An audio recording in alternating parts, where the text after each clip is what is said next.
Bonsoir et quel bonheur de vous retrouver sur IRM Radio, la radio de Richard Joffo pour la Foot Academy. Alors la Foot Academy, vous connaissez, c'est l'émission qui permet à de jeunes chroniqueurs de participer à des débats certes courtois mais toujours enflammés, vous allez voir. Et ce soir, je suis super heureux parce que c'est une émission exceptionnelle avec Richard Joffo qui réalise, et merci Richard, on applaudit Richard. Bravo. Bravo Richard. Bravo Richard. Super. On accueille nos élèves de la formation chroniqueurs et commentateurs sportifs entre Formation Club France et l'Académie audiovisuelle. Alors pour commenter leur grand début radiophonique, par SMS 07 71 59 62 68, pour nous écouter, vous faites irm.radio. Sur le navigateur, irm.radio sur le navigateur. Et Twitch, IRM Radio, vous connaissez tout ça. Je vous rappelle juste le SMS 07 71 59 62 68. Alors comme on est en direct et que c'est une émission d'actu, on vous donnera bien sûr des nouvelles de l'équipe de France qui est en train de laminer l'Ukraine. Il y avait 3-0 juste avant la mi-temps grâce à Kamavinga, plus jeune buteur depuis 1914. Et Giroud, et oui, l'insubmersible Giroud qui a égalé puis dépassé Michel Platini en marquant 2 buts. Il en est à 42 réalisations. Voilà, il y avait les jeunes bleus, maintenant les jeunes talents. Face à moi, on commence par Fabrice Rémy, 41 ans. Bonjour Fabrice. Bonsoir à tous. Vous rêvez d'être chroniqueur radio spécialisé dans le foot africain. Alors pourquoi le foot africain ? Parce que je me suis toujours intéressé d'abord à l'Afrique et pas à l'Europe. Et voilà, je connais aussi quelques joueurs africains. Et j'ai envie vraiment de les mettre en avant parce que je pense qu'on n'en parle pas assez. Et qu'il y a certains joueurs africains qui doivent avoir des meilleures distinctions que certains joueurs européens. Beau projet Fabrice, et vous êtes aussi éducateur sportif, voilà. Sport, foot. Voilà. Avec nous également Rémi Larieux, 35 ans. Bonjour Rémi, en reconversion professionnelle dans les médias. Alors lui Rémi, il voudrait que Bichente Lizarazu ne soit plus le seul basque consultant. Bon Rémi, si on parle du Pays Basque, en rugby c'est la cata. Alors ça dépend de quel point de vue on se place. Merci Rémi, ça Est-ce que suffit, c'est la Bayonne mauvaise ou foi Biarritz ? c'est pour tout à l'heure. Avec nous également Ryan Djabelkir, 21 ans, qui souhaite devenir chroniqueur sportif, radio-télé et animateur. Alors Ryan, vous voulez prendre ma place ? Oui, franchement, ce serait un rêve. Un rêve de prendre votre Très place, bien. Gilles. Merci. J'ai de vrais amis dans le studio. Avec de plaisir. plus loin, mais ils sont là. Julien Valk, 32 ans, actuellement aux États-Unis, qui veut revenir sur Paris pour devenir chroniqueur et commentateur sportif. Ça va, Julien ? Ça va très bien, merci et vous. Alors en plus, super, en plus vous êtes aux États-Unis, mais vous êtes également très loin aux États-Unis. Ah, moi je suis très loin, je suis en Californie. Vous êtes où en côté de San Californie ? Francisco. Ah ouais, San À Francisco. Oakland. Vous avez eu des problèmes avec les incendies, pas loin de chez vous. Il y en Est-ce a que eu, ça s'est calmé ? Ça s'est calmé, l'air est mieux, mais l'air est respirable maintenant, mais il y a encore des incendies, ça brûle encore. Julien, qui va gagner la finale NBA ? Alors Los Angeles ou Miami ? Bah, c'est vrai que tout le monde se moque de moi quand je le dis, mais moi je reste très persuadé pour Miami. Très bien. Miami. Comme quoi dans cette émission, on peut aussi dire n'importe quoi. Dernier participant, last but not least, Nicolas Nicastro, 20 ans, étudiant qui souhaite devenir journaliste sportif en radio et en télé. Alors Nicolas, vous êtes passionné de Serie A depuis la Suisse. Bonsoir Gilles, ouais exactement, j'habite en Suisse mais je suis 100% italien. Ah oui, vous êtes dans la Suisse italienne. Moi je connais bien Lugano, vous êtes à côté de Lugano ? Non, moi je suis à Genève, je suis en Suisse française mais je suis complètement italien en gros. Mes parents sont italiens. Ah, C'est très compliqué bien. quoi. Ah ben non mais c'est parfait, c'est parfait. Alors le premier débat de ce soir, on ne parle que d'elle, c'est la VAR. Faut-il la supprimer tant elle influe sur les résultats et pas toujours à bon escient ? Est-ce qu'il faut continuer avec la VAR ? Est-ce qu'il y en a marre et tout ? Vous verrez que moi j'ai un point de vue très tranché et que d'habitude dans ce débat qu'on a déjà fait avec Richard, seuls ceux qui sont avec moi peuvent débattre. Mais là je vais m'ouvrir. Est-ce que quelqu'un par hasard ou malencontreusement ici est pour la VAR ? Bien entendu. Rémi Larieux, allez-y. La VAR a été inventée et créée et rajoutée dans le foot pour justement empêcher qu'il y ait des erreurs manifestes. Merci. Qui est contre la VAR ? Bah, pratiquement tout le monde, je pense. Alors allez-y, Ryan. Bah, moi, je pense que la VAR, ça casse le rythme d'un match. C'est utilisé de façon abusée, je trouve. Et vraiment, il y a des joueurs qui en abusent. Il y a des joueurs clairement qui abusent de la VAR, des arbitres qui en abusent. On l'a pu le voir contre le match United contre Brighton. On a vu que l'arbitre a sifflé la fin du match et puis est revenu sur sa décision en revenant sur le pénalty de la main de Mopé. Rémi, après cette brillante démonstration, vous pouvez finir votre phrase. Mais à partir du moment où la VAR a été créée pour enlever des erreurs. Comme je vous ai dit une phrase, vous faites une longue phrase. Vous connaissez Rémi, vous? Mais de toute façon, je ne comprends pas comment on peut être contre la VAR. C'est-à-dire qu'en fait, on est resté dans les années 70 en fait avec le foot. Merci Rémi, c'était une phrase. Mes amis suisses et américains, qui est contre la VAR? Julien, bravo, allez-y. Bah, 100% contre, parce que la VAR, bon, c'est utile, mais au bout d'un moment, on ne sait pas s'en servir. Ils ne savent pas s'en servir. La VAR, elle est utilisée à n'importe quel moment. C'est un match de foot maintenant, ça dure presque 2h30 pour regarder un match. On voit du temps additionnel de 15 minutes. Tout ça pour des VAR et des décisions qui sont inutiles. Moi, je rejoins Brian sur ça. C'est la VAR. Par rapport au match de Manchester, qui avait un match à arrêter, on revient au match pour resiffler un penalty alors que le match avait été sifflé. En fait, ça devient presque ce que sont devenus ou ce qu'ont toujours été les sports américains, c'est-à-dire que c'est disséqué par de très longs arrêts de jeu. C'est ça, exactement. Mais c'est mal géré. Je trouve que c'est très très mal géré comparé au sport américain. Au sport américain, ils ont les temps morts, ils ont les autres temps à côté. Mais là, sur la VAR, c'est vraiment arrêté à n'importe quel moment. Un joueur peut revenir, peut parler à l'arbitre. Il n'y a pas de décision. L'arbitre prend la décision quand les joueurs viennent le voir. Je trouve que c'est tout simplement inutile. Ça gâche le foot, ça gâche tout simplement le football. Nicolas, vous êtes pour la VAR? Bah évidemment, les gars, répondez-moi sincèrement. Qui s'est jamais plaint d'un penalty? Alors Nicolas, on vient vers vous dans un tout petit instant. Allez-y. C'est le jeu. Allez-y Nicolas. Ouais, je disais justement qui s'est jamais plaint, les gars, d'un penalty non sifflé, d'une main non donnée, d'un but non validé. Je veux dire, la VAR, ça va servir à ça va servir à rétablir la justice dans le foot. Pour le moment, elle n'est pas complètement mise au point, mais je veux dire, la VAR, c'est vraiment quelque chose qui va servir, c'est ça. Fabrice. Moi, je pense que la VAR, c'est indispensable. Là, il ne faut pas se voiler la face. Les arbitres, ils subissent trop de pression. Vraiment tout le temps. Et je pense que c'est fait aussi pour ça. La VAR, ça aide les arbitres. Parce qu'on en a marre que les arbitres subissent trop de pression sur les joueurs. Les joueurs arrivent sur 10, 20. Ils arrivent tous sur l'arbitre. Maintenant, il faut les aider un maximum. Donc pour moi, c'est très important. Et vous, qu'est-ce que vous pensez de la VAR? Vous pouvez réagir par SMS au 07 71 59 62 68. Pour la radio, c'est IRM.radio sur le navigateur. Et sur Twitch, bien sûr, IRM Radio. Ryan. Alors voilà, j'ai envie de rebondir sur ce que Fabrice rebondissez mais roulez dans le bon sens. Super. Je voulais rebondir sur Fabrice et Julien qui disaient que voilà, la VAR c'est une possibilité de voir différents s'il y a des problèmes dans différentes actions, mais je pense qu'il y a quand même des arbitres pour ça. Il y a des arbitres de touche, il y a des arbitres de terrain, il y a l'arbitre, chaque arbitre a 2 yeux, il y a des caméras un peu partout. Donc je pense que la VAR aujourd'hui ne sert pas à grand chose, hormis d'embrouiller encore plus les joueurs. Et puis en plus de ça, j'ai envie de rajouter quelque chose. À chaque fois qu'il y a la VAR, il y a toujours à la fin un temps additionnel. Et je me rappelle de match City-Sheffield. À la fin, 9 minutes de temps additionnel. Rémi? Donc c'est extraordinaire. Ouais. C'est-à-dire que tous les autres sports ont mis la VAR. Oui. Le rugby, le tennis, le basket, et réussissent. Et le foot, on n'est pas capable de... En boxe, il n'y a pas la VAR. Hein. On n'est pas capable. En boxe, il n'y a pas la VAR. En boxe, c'est voilà, boum, on se donne des coups, il n'y a pas la VAR. Là, c'est du réel. Mais à partir du moment où c'est un outil supplémentaire, je vois pas pourquoi il serait boudé. Aujourd'hui, c'est un outil qui permet d'aider les arbitres. C'est ce que disait Fabrice. Ça leur enlève un poids de pression. S'il y a une erreur manifeste, ils peuvent revenir en arrière. C'est-à-dire que les arbitres ne sont plus des arbitres. Ils sont sous l'égide d'un directeur du jeu caché dans un local avec de la vidéo qui leur dit quoi faire. Et eux, ils suivent comme des toutous parce qu'ils ont peur de le contrarier. Tous les autres sports pareil. Ah bah pas du tout, non. Les toutous, c'est que dans le football maintenant. Fabrice. Moi, honnêtement, je vous dis une chose. Soyez honnête. Très, très, très important. Pourquoi? C'est que par rapport à 10 ans, 20 ans, les arbitres subissent vraiment trop de pression. Et je pense que la VAR, ça les aide, mais totalement. Parce que les joueurs, ils respectent de moins en moins l'arbitrage, en fait. Qu'il y a une dizaine, quinzaine d'années, il y avait plus de respect. Et je pense que maintenant, les joueurs, on le voit tout de suite, ils respectent plus l'arbitre. Donc la VAR, tout de suite, voilà. On voit tout de suite l'action et hop, c'est fini. Mais on ne met plus des pressions comme ça sur l'arbitre. Il faut respecter l'arbitre. Il est très important dans le jeu. Julien, vous qui avez l'expérience des sports américains, est-ce que vous pensez qu'effectivement, grâce à la VAR, on respecte l'arbitre? Autrement dit, est-ce que sans la VAR, il y a un manque de respect des arbitres? Honnêtement, non, parce qu'en France, il y aura un manque de respect avec ou sans. Ah, c'est-à-dire que pour vous, la technique n'influe pas?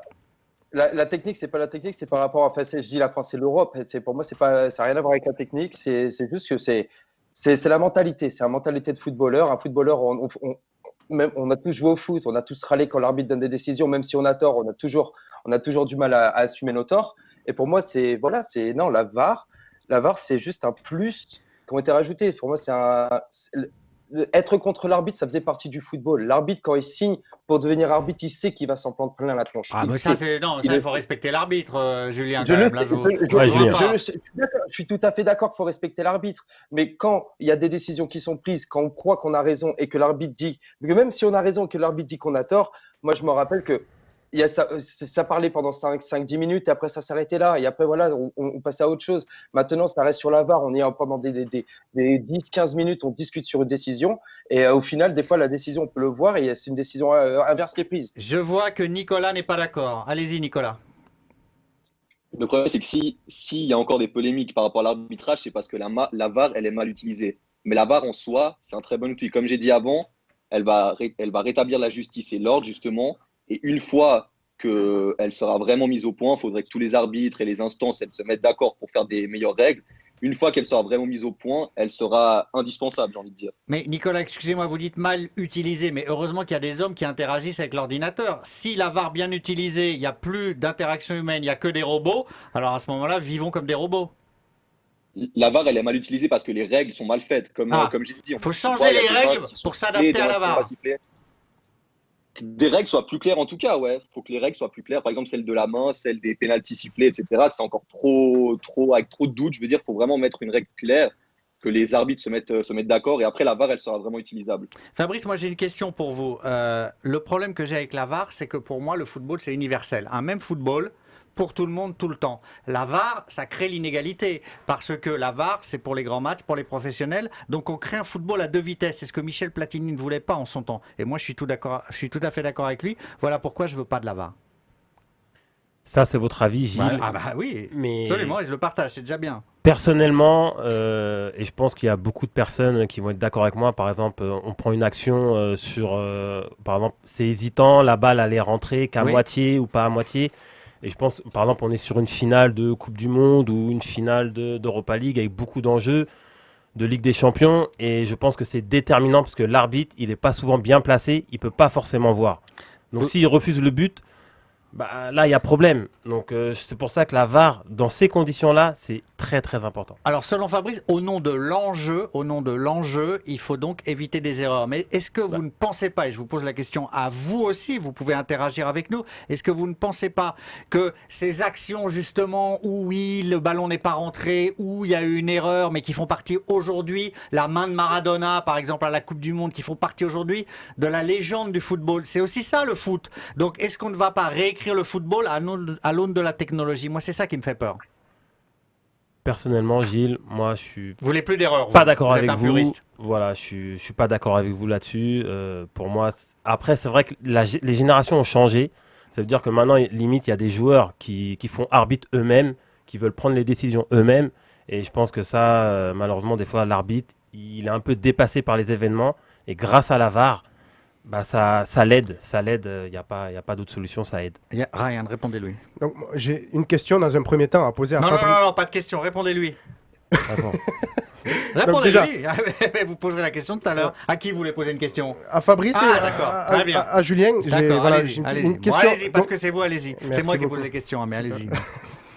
Richard Fabrice, Joffo me dit alors- que vous avez le droit de poser une question. Vous avez de la chance. Allez-y. Alors Fabrice et Julien, est-ce que vous pensez que c'est la VAR qui va pouvoir faire en sorte à ce que les arbitres soient respectés? Alors, Fabrice d'abord.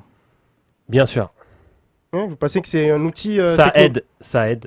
Parce que souvent, quand on le voit sur les actions, hein, quand par exemple, l'arbitre il sait pas trop, il demande la VAR, et une fois que la VAR décide, les joueurs après ils disent plus rien, parce qu'ils savent que la VAR a validé, oui ou non, et puis après c'est fini. Et on parle Julien, autre chose. j'ai pas pu empêcher Ryan de vous poser une question, alors vous avez le droit de lui répondre. Ah, merci Ryan. Avec plaisir. Non, moi ça change rien parce que comme j'ai dit tout à l'heure et même vous m'avez même contredit sur ça, c'est peu importe avec la VAR ou sans la VAR, les joueurs ne respecteront jamais l'arbitrage, jamais. Il y aura toujours des problèmes et c'est pour moi la VAR ça change rien donc ça sert à rien. Voilà. Vous, Nicolas, vous pensez que la VAR, ça change tout? Bah ouais, et vous, je vous comprends pas, Gilles, parce que justement, vous détestez tout ce qui est injustice, mais la VAR, c'est justement, ça va servir ça à réduire au maximum les injustices, mais vous êtes contre. Je veux dire, j'arrive pas à comprendre votre point de Pas vue. faux. Alors vous, c'est la rigueur suisse. Hein. En 3 mots, vous essayez de me mettre un taquet. Donc, Nicolas, on va se parler tranquillement. Vous, en Suisse, vous êtes pour l'inégalité. Moi, je vous le dis franchement, j'adore les Suisses, mais vous êtes pour l'inégalité. Nous sommes une société égalitaire. Dans une société égalitaire, tout le monde est logé à la même enseigne. Donc la VAR, c'est pour tout le monde ou pour personne. Donc mettez-moi à Lugano. J'adore Lugano. J'ai passé des mois à Lugano, d'accord. À Lugano, il y a un terrain de foot. Mettez-moi la VAR à Lugano. Et à ce moment-là, ils sont en quelle division Lugano maintenant? Première division. Voilà. À Genève. Il y a la VAR sur le terrain de Lugano? Oui, oui, bien sûr, en première division suisse, il y a la VAR, ouais. Il y a la VAR sur le terrain de Lugano où j'allais autour des balustrades, ils ont mis la VAR. Fabrice, là, vous êtes en train de me dire. Voilà, je vais y retourner, je vais vous dire. Donc, mettez-moi la VAR partout sur les terrains de Suisse de première, deuxième et les divisions amateurs et on en reparle. Mais vous êtes pour l'inégalité, mon cher Nicolas. Mais donc, vous êtes contre l'inégalité, mais vous n'êtes pas contre la VAR. Parce que si la VAR était partout, vous seriez pour. Mais non, absolument. Et comme il n'y aura pas la VAR sur mes terrains du dimanche, je suis contre la VAR. Mettez-moi en banlieue parisienne quand je vais voir les matchs, la VAR partout, même pour les jeunes. Et là, je serai pour la VAR. Fabrice, vous hochez la tête. Gilles, oui. Allez-y, Nicolas. Il n'y a pas non plus d'arbitre assistant dans vos matchs du dimanche. Mais vous n'avez pas crié au scandale sur les arbitres assistants, par exemple. Quand il n'y en a pas, c'est moi qui faisais assistant parfois. Et croyez-moi, le hors-jeu, je levais mon drapeau à chaque action adverse. C'est évident. C'est vrai, Gilles, je suis désolé. Ouais. Fabrice, répondez-lui. Moi, vous êtes d'accord avec lui. Donc. Voilà, donc moi je pense que football amateur ça n'a rien à voir, hein. Il n'y a pas d'enjeu. Voilà. On y est. Il n'y a pas d'enjeu, il y a pas d'enjeu financier, donc VAR ou pas VAR. Voilà, vous êtes suisse dans l'âme, vous. Au nom de l'argent, vous sacrifiez le football amateur. Je pense que une erreur d'arbitrage, ça peut entre guillemets détruire une équipe. J'adore la Suisse, bien sûr. Ils peuvent descendre par exemple en Ligue 2 où on peut être champion. Oui. Donc c'est très important. Maintenant, il ne faut pas se tromper parce que ça peut mettre des clubs en péril financièrement sur une erreur d'arbitrage. Donc je pense que c'est pour ça qu'on a tout fait pour avoir la VAR, pour pas avoir ce type de problème. Rémi, après tout ce que j'entends ce soir, je suis même prêt à vous écouter faire l'apologie de la VAR. Allez-y. Gilles, j'ai une bonne nouvelle pour vous. Vous avez presque réussi à me convaincre. Voyez. Presque. Voyez. C'est la minorité qui gagne. C'est vrai que ce que disaient nos amis... Les Basques n'ont pas de mental, je le savais. Ils les Basques n'ont pas de mental. Les Basques, voilà, tac, ils commencent à infléchir leur position. C'est faible. C'est vrai que les Suisses ont plus de mental. Hein. Les Suisses, c'est plus dur. C'est ce que disait Nicolas ou Julien, c'est que aujourd'hui, elle n'est pas bien utilisée. Alors pourquoi pas renverser un peu les responsabilités aujourd'hui en NBA. Allez, renverser. Ils ont créé par exemple le NBA Challenge. C'est-à-dire qu'en fait, chaque coach a la possibilité sur un match d'utiliser la vidéo. Et je pense que c'est quelque chose qui peut-être serait novateur. C'est-à-dire qu'on devrait proposer... Pas mal. Comme en tennis, le Hawkeye. Exactement. Okay, c'est-à-dire qu'en fait, peut-être que dans ces cas-là, au lieu de tout le temps Vous demander... avez presque réussi à me convaincre. Oui, c'est pour ça. Au lieu de subir la VAR, puisqu'en fait, finalement, c'est ce que vous dites, hein, qu'on subit la VAR pendant les matchs, on pourrait demander en fait au coach ou au capitaine de l'équipe de dire « Moi, j'ai un doute sur cette action-là. Dans ces cas-là, utilisons la VAR. » Et on l'utilise une fois, 2 fois, peut-être maxi dans le match, et ça ne durera pas, comme vous dites, 2h30. Donc c'est peut-être une médiation qui pourrait être mise en place. Ryan, est-ce que le basque bondissant vous a convaincu? Pas du tout. Très bien, merci. Pas du tout. Dommage. J'ai un mental un peu plus... Vous avez 10 minutes, vous pouvez dire tous, vous avez 10 minutes. Quand même. Je ne suis pas d'accord parce que c'est pas le temps qui fait un match, dans le sens où si un arbitre arrête l'action pour aller consulter, comme a dit Gilles, la VAR, le match ça peut autant aller très vite comme ça peut aussi être très court. Mais il y a des matchs qui sont très longs des fois à regarder aussi. Hein. Depuis qu'il y a la VAR, oui. Mais avant qu'il y avait la VAR, c'est pour ça aujourd'hui aussi que les arbitres se font aussi maltraiter, entre guillemets. Clairement, c'est aussi parce que les arbitres ne se font pas respecter. C'est parce qu'aujourd'hui, il y a la VAR qui les aide et les joueurs, ils le savent très bien. Fabrice. Moi, après, je vous propose quelque chose. Allez-y. Si, j'ai remarqué que vous êtes un peu dans l'humain, etc. Il faudrait, à la rigueur, un arbitre dans la surface de réparation dans chaque équipe, Ça a donc, déjà été chaque fait. camp. Ouais, mais ça n'a pas marché. Voilà, Ça a déjà été c'est- Ça n'a pas marché. on va dire, Ils on va n'osaient dire pas que c'est les seuls. contredire le boss sur le terrain, comme Oui. le boss sur le terrain n'ose pas contredire le boss de la VAR et Voilà. personne ne se contredit. Voilà, Contrairement c'est- ici. si on veut enlever, mais je pense que l'arbitre n'est pas toujours à bonne distance, il peut pas toujours bien voir les actions et c'est pour ça que c'est indispensable maintenant, Bon, surtout de nos jours. Je vous laisse une dernière chance, d'accord? On va revoter et on va voir si les avis ont évolué. Des États-Unis, Julien Valk, pour ou contre la VAR? Eh ben, je reste contre, même si Rémi a failli me convaincre. Oh là là là là, Ah. faible mentalement, l'américain. Oh là là, Le Non, Suisse, non, non. Nicolas Nicastro. incroyable. Toujours pour moi, ça change pas. Toujours pour le mental suisse, tac tac comme ça. Fabrice Rémy. Ah. Pour à 100%, Ok. 10 000%. Rémi Larieux, vous avez changé d'avis. Absolument pas. Toujours Merci. Et Ryan, bon, t'avais moi dit aussi, toujours contre, hein, toujours contre. Moi aussi, contre. Bah, on a gagné. On a gagné, C'est Gilles. simple, 3-2. Merci. Parce que, bon, voilà, on dit que. Pas on grâce dit à que Julien. Sauf qu'on est voilà, 6, mais bon, voilà, c'est pas voilà, grave. voilà. Ouais, mais bon, 3-2 et un hésitant. Rémi, le Ouais, basque qu'il est hésitant, devenu donc 3-2 et hésitant. 1 nul. 3-2 et 1 nul. Bon, maintenant, vous allez moins rigoler parce que je vous ai proposé à chacun de réaliser une chronique. Alors, la chronique, ça peut être un coup de gueule, ça peut être un coup de cœur, ça peut être ce que vous voulez. Vous aviez carte blanche, vous pouvez faire ce que vous voulez. Et on va démarrer par un coup de cœur de Ryan. Alors, Ryan, vous vous enflammez, vous vous passionnez pour le buteur polonais du Bayern Munich, Lewandowski. Ryan, c'est à vous. Ce qui fait en ce moment Lewandowski est incroyable. Encore ce week-end, il a mis un quadruplé contre le Hertha Berlin. Lewandowski, la saison passée, c'est 55 buts, toutes compétitions confondues. Que ce soit en Ligue des Champions, il en a mis 15. En Bundesliga, il en a mis 34. En Coupe d'Allemagne, il en a mis 6. Il n'arrête pas de nous faire flamber. Les commentateurs allemands, ils sont en train de péter un plomb. Ils sont chez eux, ils sont vraiment en folie. Et ce qu'il fait en ce moment, c'est incroyable. Bon, il n'a pas eu de chance. Il n'est pas aujourd'hui titularisé par l'entraîneur polonais. La Pologne gagne 2-0. Mais Lewandowski, c'est 32 ans. Il a 32 ans. Il a une condition physique incroyable. On parle beaucoup de Cristiano Ronaldo et sa condition physique à 33, 34 ans. Mais on ne parle pas assez de Lewandowski.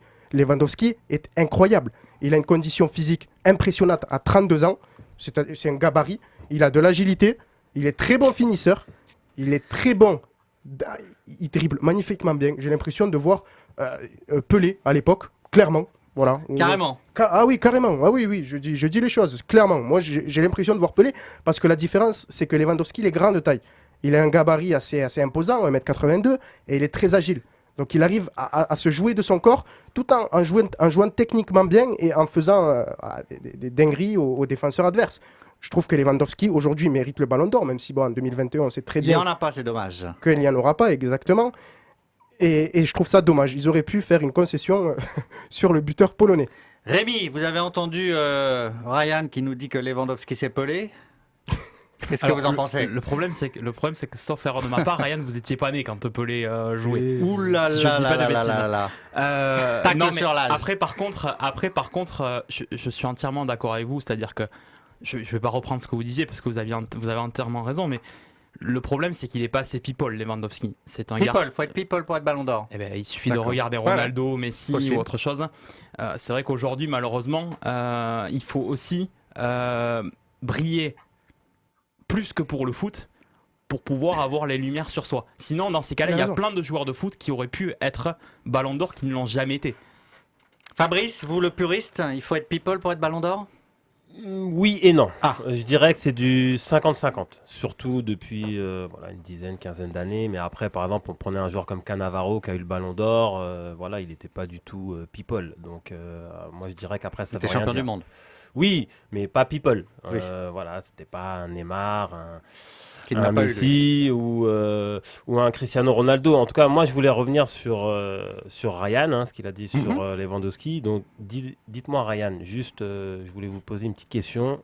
Est-ce que vous vous Excusez-moi, rappelez vous passez votre temps à vous poser des questions en fait. Est-ce que vous vous rappelez d'un but extraordinaire que Lewandowski a marqué? Vraiment, un but qui vous a marqué? Alors moi, c'est pas un but, c'est un match. Contre Wolfsburg. Non, mais un but, moi, par exemple. Dans le match, il a mis un but incroyable. Des 5 buts, Pour- il en a mis 2. Pour moi, Lewandowski, c'est un Trezeguet des années 2000. Non. Donc, c'est un joueur de surface. Donc, c'est un buteur. Combien de buts il a marqué en dehors de la surface? Je pense peut-être 10-15%, mais vraiment pas beaucoup. C'est vraiment un joueur de surface. C'est un attaquant, un buteur, certes, mais c'est pas un joueur extraordinaire, c'est pas un joueur qui va dribbler 2-3 joueurs, frappe en pleine lucarne, il le fera jamais. Il a des super joueurs de côté, il en a eu 2 pendant une dizaine d'années, Robben Ribéry, il en a 2 maintenant magnifiques, Koeman et Gnabry. On l'a bien vu sur la finale contre le PSG, hein. Le PSG, ils ont pas vu le jour. Donc, moi, je pense que Lewandowski, c'est un joueur, voilà, un très bon buteur, un joueur de surface. Lewandowski, c'est Pelé. Vous pouvez réagir au 07 71 59 62 68 sur SMS. Vous tapez Lewandowski Pelé, puis on va voir ce que ça donne. À la radio, c'est IRM.radio sur le navigateur et le Twitch IRM Radio. Le sage suisse. Lewandowski, c'est Pelé. Bon, les deux comparaisons, Pelé et Trezeguet, je suis pas du tout d'accord avec aucune des deux. Je veux dire, Allez-y. pour moi, Lewandowski, je suis pas d'accord avec Fabrice parce que Lewandowski, c'est un joueur vraiment qui est très très technique. Il n'y a pas besoin de dribbler 2-3 joueurs pour être technique. Je veux dire, c'est lui qui va donner les ballons, il va être très bon en passe, tout ça. Donc pour moi, c'est un très bon attaquant. Personne ne peut dire le contraire. Après, au point de dire que c'est un des meilleurs joueurs actuels, c'est peut-être un peu gros, mais c'est un très très bon attaquant. Oui. Julien, Lewandowski, c'est Pelé. Faut arrter. On Non, parle alors, pas du Julien, tout. c'est Tom Brady. Voilà. Est-ce que Lewandowski, Alors, moi, c'est Tom c'est, Brady? C'est l'icône. Non, c'est même pas ça. C'est Ah. comme si. Faut arrêter avec la comparaison à Pelé. C'est comme si on disait que Ben Arfa c'était le nouveau Zidane, quoi. Faut arrêter. Ben Arfa qui C'est va jouer obligé. à Bordeaux, hein. À Bordeaux. Bah, ouais, je suis apparemment, content. Alors voilà. Et non, mais c'est pas du tout. Je suis d'accord sur une chose, c'est que Lewandowski, de notre génération, c'est le meilleur buteur de notre génération, le meilleur buteur au monde. Mais par contre, il n'arrivera jamais personne n'arrivera à la cheville de Pelé parce que Pelé, c'était le footballeur. Et après, par contre, quand j'entends aussi qu'il faut être people pour gagner pour gagner un ballon d'or, faut arrêter aussi. C'est pas du tout. Les statistiques ont toujours parlé d'elle. Et après, voilà, il y a beaucoup de joueurs sur le marché pour remporter le ballon d'or. Et après, voilà, c'est les meilleurs. Et c'est juste parce qu'on voit plus Messi et Ronaldo dans les papiers. C'est pour ça, voilà. Alors Julien, là, on peut discuter parce que vous avez une dimension héroïque ou ultra populaire ou médiatique dans le Ballon d'Or qui fait que vous devez être un peu glamour. On peut changer people par glamour. Vous devez donner des interviews. Par exemple, il y a un joueur que moi j'aime beaucoup, Sadio Mané.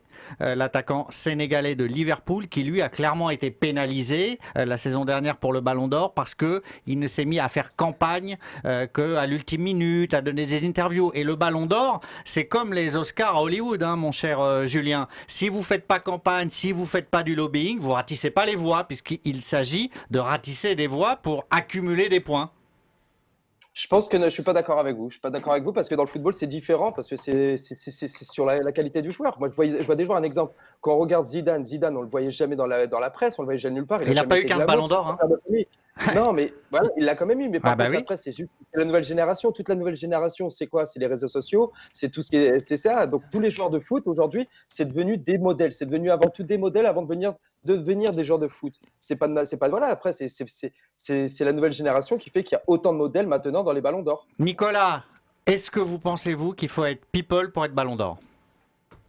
Bah, selon moi, on a eu un contre-exemple qui est très récent, c'est Allez-y. Luka Modric. Il a gagné le Ballon d'Or, c'est vraiment le contre-exemple du joueur people, j'ai envie de dire. Donc, Je suis d'accord avec à vous. mon avis, non, ça aide, je veux dire, mais c'est pas obligatoire parce que voilà, on a ce contre-exemple-là justement. Ou Pavel Nedved, qu'il avait eu, qui Par aujourd'hui est exemple, un haut par dirigeant exemple. de la Juve. Même Shevchenko, moi à l'époque je connaissais bien Shevchenko, j'avais fait sa première interview, il donnait pas 50 interviews quand il avait eu le Ballon d'Or, même s'il l'avait eu en étant à Milan, mais c'était quelqu'un quand même d'assez réservé. Donc pas forcément, mais attention, on cite là des joueurs qui sont des exceptions. C'est vrai que Messi et Ronaldo sur les réseaux sociaux sont les rois du monde, notamment Ronaldo. Donc ça compte aussi, Nicolas. Ouais, je suis d'accord avec vous, Gilles. Mais par exemple, Messi, s'il est autant populaire, c'est pas parce qu'il donne 20 000 interviews, parce qu'il Bien met sûr. des photos sur Instagram. C'est parce qu'il est bon, c'est pour ça. Et Ronaldo aussi, moi, j'ai envie de dire que les remettre en question, eux, c'est compliqué. Même si, à mon avis, ils méritent pas tous leurs ballons d'or également. Mais c'est pas que le côté people qui prime. C'est pas le côté people qui prime, justement. Ryan, vous voulez refaire votre chronique, non? Je parle beaucoup, c'est pour ça. Non, c'est pas ça, c'est que vous maintenez que Lewandowski c'est Pelé. Bien sûr, Allez, bien sûr que oui. c'est Je bien, maintiens, faut maintenir. je Faut maintiens maintenir. cette. Vous avez raison. Parce que sous prétexte que le joueur, c'est pas un Brésilien, il est pas mat de peau, il te fait pas des courses. Je sais pas si la couleur de la peau a à voir avec le talent quand même là. Non, mais quand on parle de rapidité, voilà. Ah. Non, mais je me suis mal exprimé. Ouais. Voilà, c'est brésilien. Quand on est brésilien, on entend Pelé, Ronaldinho, Neymar. Ouais. parce qu'il est polonais. Il est polonais et c'est vrai qu'en Pologne, c'est pas le football n'est pas aussi connu, aussi réputé qu'au Brésil ou qu'en Argentine ou dans l'Amérique du Sud. Alors aujourd'hui, moi, je peux clairement dire et affirmer que pour moi, Lewandowski, c'est Pelé. Très bien. C'est clairement Pelé. Moi, je reste persuadé effectivement que si on se projette un petit peu sur l'avenir et les futurs potentiels Ballons d'Or, on a aujourd'hui le lobbying qui va aller. On va prendre l'exemple d'Mbappé qui aujourd'hui est un vrai produit. Je suis désolé de parler comme ça. Produit. Mbappé. C'est un vrai produit, une vraie marque. C'est un nom. C'est derrière de l'ultra communication. Tout est super bien fait. Mbappé, il n'y a pas plus authentique, à Bondy, etc. Mais de moins en moins. De moins en moins. De moins en moins, oui, De il ne moins peut pas en aller moins. tous les dimanches à Bondy Non, quand même. mais bien sûr. Mais aujourd'hui, le PSG en fait sa tête d'affiche. Bah oui. Donc à partir de ce moment-là, il est plus facile pour un joueur comme ça de récupérer effectivement une popularité en vue du Ballon d'Or qu'un Lewandowski qui est dans le collectif d'une équipe. Et aujourd'hui, c'est vrai que le Bayern de Munich, parce que c'est là où il joue, c'est une équipe, c'est une machine de guerre. Le dernier mot à Fabrice. Moi, j'ai un dernier mot. Ouais. Là, on parle de Lewandowski, mais qu'est-ce qu'on dirait, par exemple, sur un joueur comme Karim Benzema, donc 10 ans, voilà, qui fait la différence, même s'il a eu des petits tracas à un moment avec Mourinho, mais au Real de Madrid. Moi, je pense que lui, il n'y a pas photo. Lui, Ballon d'Or, lui, joueur d'exception, je pense qu'il n'y a vraiment pas photo. Et pour moi, c'est beaucoup plus fort que Lewandowski. On le voit tout de suite, c'est un joueur vraiment collectif. Il ne pense pas vraiment tout le temps au but. On l'a bien vu quand il y avait Cristiano, il s'est mis au service de Cristiano. Là, maintenant, Cristiano, il n'est plus là. Il fait la différence, il marque les buts. Pour moi, lui, depuis 10 ans, il mériterait un Ballon d'Or. Un dernier tour de piste. Alors, on va aux États-Unis. Je vous pose une question simple. Julien, s'il y avait un Ballon d'Or cette année, vous l'auriez attribué à qui? Je l'aurais donné à Lewandowski. Nicolas? Pareil, Lewandowski, sans aucun doute. Fabrice? Benzema ou Gnabry. Ryan? Lewandowski. Rémi? Un joueur du Bayern ou un joueur de Liverpool. Oui, mais J'ai lequel? pas de nom. Lequel? Ah bah voilà, alors j'en ai un. Mais Ben moi, voilà, moi, vous l'auriez donné donc. Non, mais- Rémi, ah bah trop tard, vous avez perdu votre Le chance. Ballon d'Or, pour non, moi, ça n'aurait Rémi, pas c'est existé. trop tard, c'est trop tard. Oh là là là là. Donc eh ben, vous me tendez la perche. Le Ballon d'Or, moi je leur attribue un joueur de Liverpool, comme chaque année à Sadio Mané, qui avec moi aurait déjà 3 Ballons d'Or. Et pour les 5 années à suivre, ça ferait 3 et 5, 8. Rémi, vous n'avez pas su saisir votre chance pour le Ballon d'Or. Je vous donne une deuxième possibilité. À vous de pousser cette fois, c'est un coup de gueule contre Jean-Michel Aulas. Bon courage Rémi, mais vous avez la parole. Alors Jean-Michel, si vous écoutez IRM Radio ce C'est soir, sûr qu'il écoute. je pense que vous Et allez... il peut réagir vous au n'a- 07 71 59 62 68 IRM.radio sur le navigateur ou le Twitch IRM Radio. Allez-y. Vous n'avez pas passé un moment très agréable en m'écoutant. Jean-Michel Aulas, c'est le meilleur président de ces 30 dernières années. Bah, très Sauf bien. que depuis 2 ans, je ne supporte plus Jean-Michel Aulas dans sa gestion sportive, dans sa communication et dans les choix qu'il peut faire par rapport à son club. Je vais m'expliquer très rapidement. Énorme palmarès, la Ligue des Champions, parce que je sais très bien que vous allez rebondir là-dessus assez rapidement. C'est l'arbre qui cache la forêt. Il a fait des choix de vouloir, donc, on va dire, préparer sa succession depuis 2 ans. Il a intronisé Juninho pour pouvoir s'occuper du sportif. Rappelez-vous Il les a surtout conférences de intronisé presse. Tony Parker. Hein, Alors, comme dans un successeur. deuxième temps, Ouais. dans un premier temps, c'était Juninho. Ouais.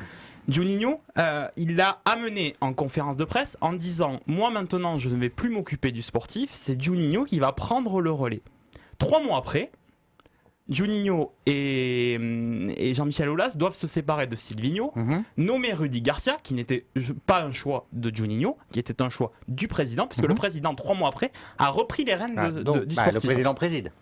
Oui, sauf qu'il avait annoncé qu'il ne souhaitait plus le faire. Et D'accord. 3 mois après, il revient déjà en arrière. Un petit peu plus tard, vous venez de le dire également, Tony Parker. Tony Parker arrive en grande pompe au niveau du conseil d'administration de l'OL Group, donc le groupe qui reprend toutes les activités de l'Olympique Lyonnais. Grande pompe, grande conférence de presse, et l'objectif de cette communication, c'est de dire que Tony Parker, potentiellement, peut prendre la suite. Donc là, en fait, on n'y comprend plus rien, parce que un coup c'est Juninho, un coup c'est Tony Parker, et au final, ça revient toujours à Jean-Michel Aulas. Et Jean-Michel Aulas, il est un très bon communicant sur les réseaux sociaux, Mhm. Et ça me pose un problème. Ah. C'est-à-dire que quelqu'un qui Vous veut n'êtes pas se mettre- moderne, vous n'êtes pas moderne. Et pourtant, si, mais le problème, c'est qu'à un moment donné, les gens qui choisissent un chemin A et qui décident. Alors, je peux comprendre qu'il le fait dans l'intérêt de son club, mais à un moment donné, l'intérêt de son club, c'est peut-être effectivement qu'il délègue la partie sportive à une personne de confiance et de compétence, parce qu'on parlait de Tony Parker, mais j'ai quelques petites indiscrétions Ah, sur, allez-y. sur la Fédération française de basket, puisqu'à la base, quand même, Tony Parker est un basketteur. Je peux vous dire qu'ils aiment pas du tout l'intronisation de Tony Parker Pourquoi vers le foot. Ben, on va dire que c'est un produit du basket et qu'ils auraient préféré le garder dans le basket. Bien entendu, après c'est les parcours qui veulent ça, mais Ah oui, chacun il ne faut doit pas changer de s'enfermer voie. dans des cases, effectivement. Mais néanmoins, aujourd'hui, moi, le projet de Jean-Michel Aulas sportif, je ne le comprends plus du tout. Donc si vous êtes capable de me l'expliquer.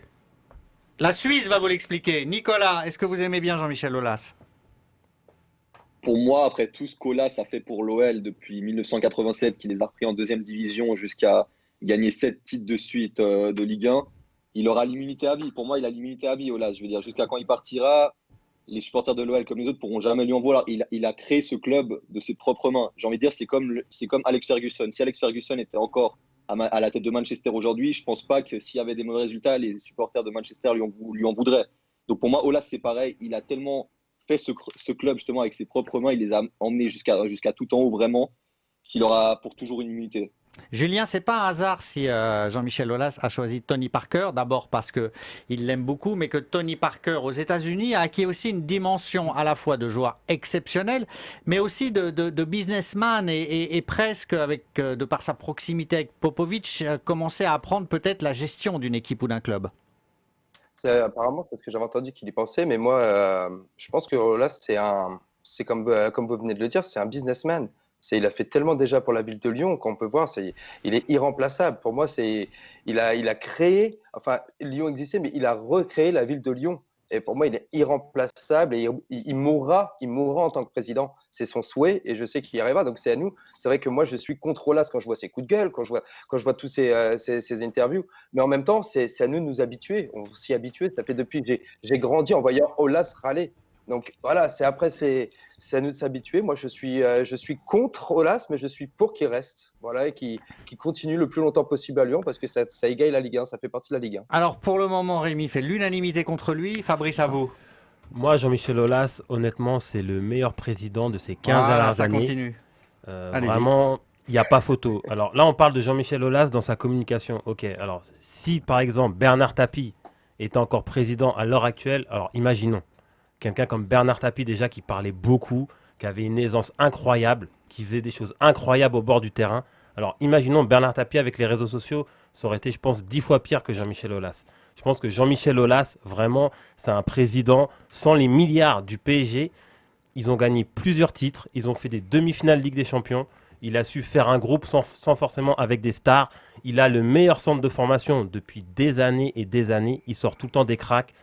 Les Fekir, les Aouar, les Benzema.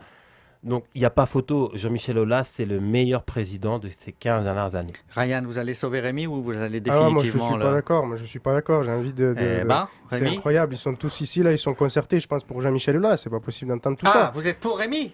Ah non. Ah oui, moi je peux pas le supporter, Jean-Michel Aulas. Je suis donc pour vous Rémi. allez sauver Rémi alors. Bien sûr que oui. D'accord. Non, mais tout Alors, à fait. allez-y Ryan, allez-y, sauvez-le. Il en a besoin, vous savez. Mais le problème aujourd'hui, c'est que dès qu'un président ou un dirigeant est plus sur les réseaux sociaux, on va lui acclamer on va lui acclamer On va l'acclamer. On va l'acclamer et on va le montrer lui parce que c'est lui qui est sur le réseau et c'est lui qu'on voit, c'est ses écrits qu'on voit. Et je trouve qu'aujourd'hui, Jean-Michel Aulas, il est beaucoup plus sur les réseaux que sur les terrains. Il se concentre. Mais qu'est-ce que vous avez contre les réseaux? Moi, je suis pour minimiser les réseaux. Franchement, ouais, totalement. Très bien. C'est pour ça, et surtout pour un dirigeant, surtout pour un président comme Jean-Michel Aulas. C'est la modernité, les réseaux, c'est la communication pour tout le monde, c'est le moyen de toucher directement les gens. Ah oui, non, mais ça, j'ai pas dit le contraire. Je ne suis pas pour l'arrêter, je suis pour le minimiser. Ouf. C'est ce que j'ai dit. Je suis pour le minimiser. Parce que c'est sur Twitter, il est plus, comme j'ai dit tout à l'heure, Jean-Michel Aulas, c'est beaucoup plus sur Twitter que sur les terrains. J'ai l'impression, ça fait, comme Fabrice a dit, ça fait très longtemps qu'il gouverne carrément la ville de Lyon. Et aujourd'hui, on voit que Lyon, Ah, l'élite des David, champions. n'exagérons rien, le club déjà. Le Le club club, déjà. ben, Alors, Julien, moi j'ai une question pour vous.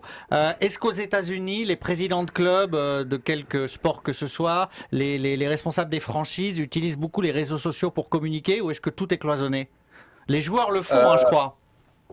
Les joueurs le font, les coachs le font, à ma connaissance, mais par contre, c'est vrai qu'il y a moins il y aura moins d'engueulades, on va dire. Il y a sur les moins de réseaux polémiques. sociaux. Il y a beaucoup moins de polémiques, c'est-à-dire que vraiment, s'ils postent quelque chose, c'est par rapport à leur équipe, par rapport à leurs joueurs. Mais il y aura pas ils lanceront jamais des pics à d'autres équipes. La rivalité là-bas est vraiment très différente qu'on a en Europe. Ils évitent de s'invectiver les uns les autres parce qu'ils pensent que ça peut nuire au système aussi.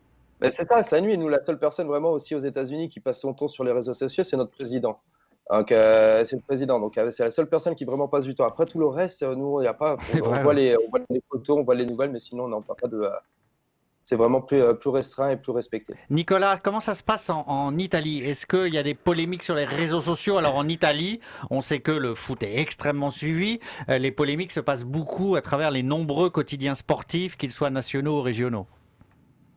Non, c'est vrai qu'en Italie, les présidents, ils utilisent beaucoup moins les réseaux sociaux. Moi, là, en tête, j'en ai pas un qui est aussi présent que Jean-Michel Aulas, mais j'ai envie de dire que même en France, il n'y a aucun autre président qui utilise autant les réseaux que Jean-Michel, justement. Et faut pas être dupe. Si Jean-Michel Aulas, il utilise les réseaux sociaux, c'est justement pour de bonnes raisons, en tout cas pour lui et pour son club. Il n'utilise pas ça comme un adolescent de 15 ans et se dire « Oh, je vais faire une blague sur les réseaux sociaux ». C'est pour lui, ça lui apporte quelque chose. Donc c'est pour ça qu'il continue. Rémi n'est pas d'accord, allez-y. Je pense qu'aujourd'hui, Jean-Michel Aulas utilise surtout les réseaux sociaux pour que, en fait, toute l'attention soit attirée sur lui et pas sur son équipe.